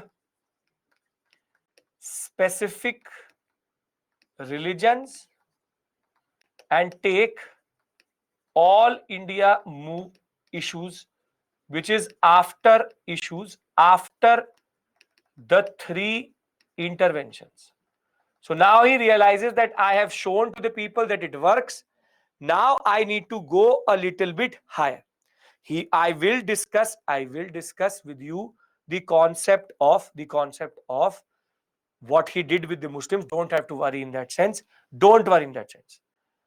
So don't have to worry in any way or form. I will discuss the whole Khilafat movement with you. So don't have to worry. Thank you, Molly. You don't have to worry in that sense. So we will do that. Dedicated to the ideal of United India, promised political program that was also spiritually noble. Now this is called the drama of spirituality. To keep off the British, project the aura of a Baba or a Mahatma or a concept of spirituality. Basic point is, the concept is very simple, that he knew that the Mahatma concept, the spirituality concept, will help him keep the people out, the British out. And he said that my political program is not about defeating the British. It is about getting the truth. It is about projecting the truth and bringing everybody together. So his political goal is Swaraj. But he said, my Swaraj is not getting rid of the British. It's about making everybody realize the truth, that India is united, India is plural, we need larger things. But he's technically using this drama of spirituality to keep off the British off his back, that he is not a political leader, but he's rather a spiritual leader. A leader who is trying to basically get everybody salvation, moksha, from the concept of the truth and the pain of the British. So he is now projecting a certain understanding, and that is his masterstroke. He will combine the goals of the moderates with the means of the extremists. Again, goal of the moderates was what? Constitutional means of Swaraj or independence.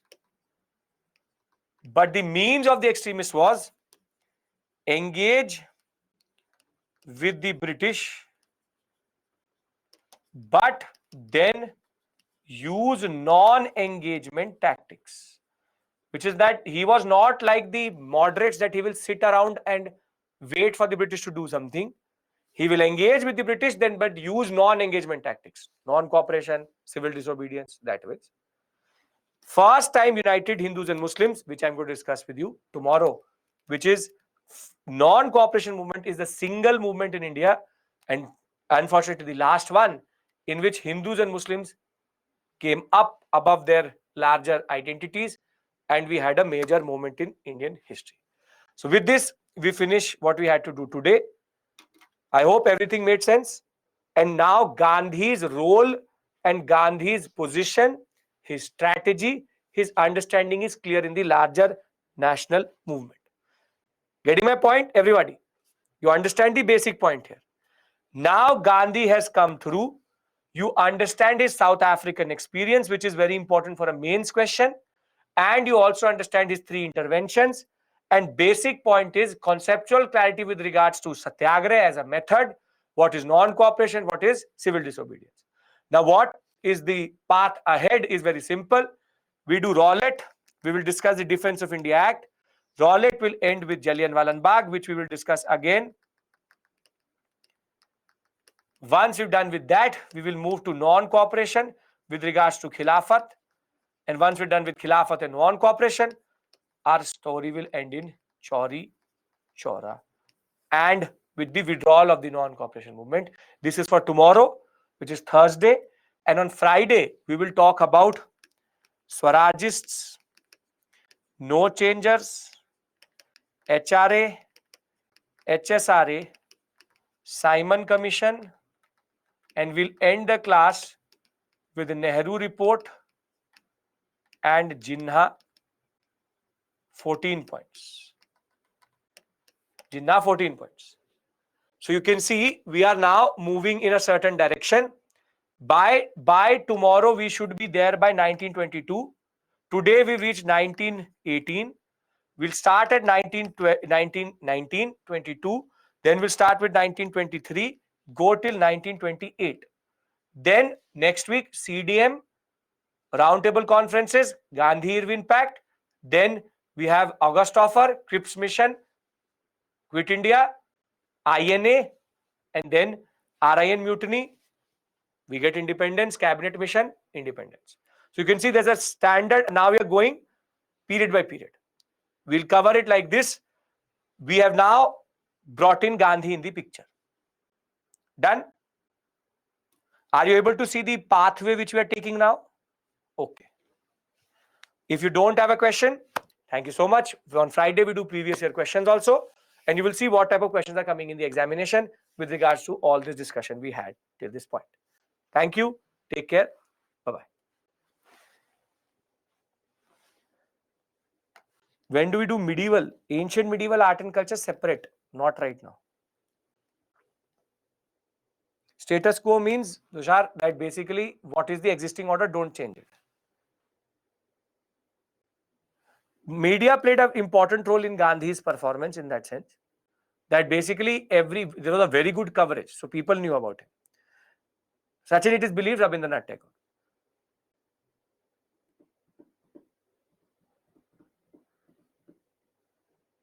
Yes, Devansh, he was able to. He was using. I will tell you one thing. Listen to the song Raghupati Raghav Rajaram. You will realize that he played excerpt out of it. He used it as a unifying factor, not as a concept of discrimination. Understand that also. Can questions come from here? Prelim C, Sujay, they can ask you about these three interventions. They can ask you about the reasons. They can give you this 35%, 25%. This can come. But these areas are now very subjective. They're very subjective. You will see in the previous questions, the questions are very, very subjective oriented. So the questions rather will be coming from Montague Chelmsford than actually this area. Kheda will end with the confiscated property given back. No, any, just keep it till there. Gandhi Darshan as a new concept. That's it. Yes, Devansh, in a way.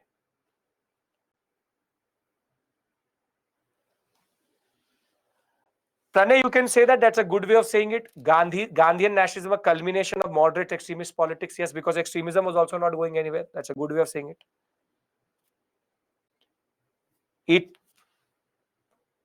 Pravalika, what happens is that he projects spirituality, but it was about Swaraj. No Unnati, stick with PPT plus NCERT. I will discuss Chauri Chaura with you, don't worry. Satya, keep it simple. You don't have time. Whatever you are reading, please read it very, very clearly. Learn as you go. 15 minutes rule you apply because you don't have time now. Sir, means of large context. Yes, Sachin, in a way. Again, Devender, I gave you a question to show you what type of prelims question can come. I showed you that. And today we basically covered this timeline, this basic timeline.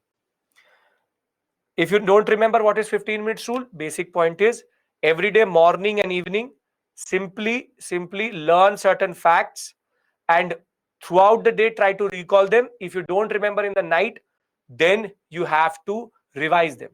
Every subject you have to allocate 15 minutes. So right, for example, 15 minutes for polity, 15 minutes for economics, 15 minutes for what we call as history, modern history. So you just learn certain facts. For example, today I'm going to learn these dates. Now throughout the day, I will try to remember it. Once I see it in the night, if I'm able to make this timeline good, if I'm not able to, then I will revise it and make sure that I remember it. History needs repetition. History needs repetition. That is what is more important. And Praveen, once everything is done, you revise through the NCERT, not learn through the NCERT. So when I'm not saying anything right now because I know that there are selective topics which are given in the NCERTs. NCERTs is for revision, not for learning. Jivan, because at the end of the day, over a period of time, people criticize. That is the basic point. The person is not here. It's very easy to criticize him. That is the basic point, right? Okay, perfect. Yeah, some of the topics not in Bipin Chandra also. That is why I'm saying keep the PPT as the base. Keep the PPT as the base.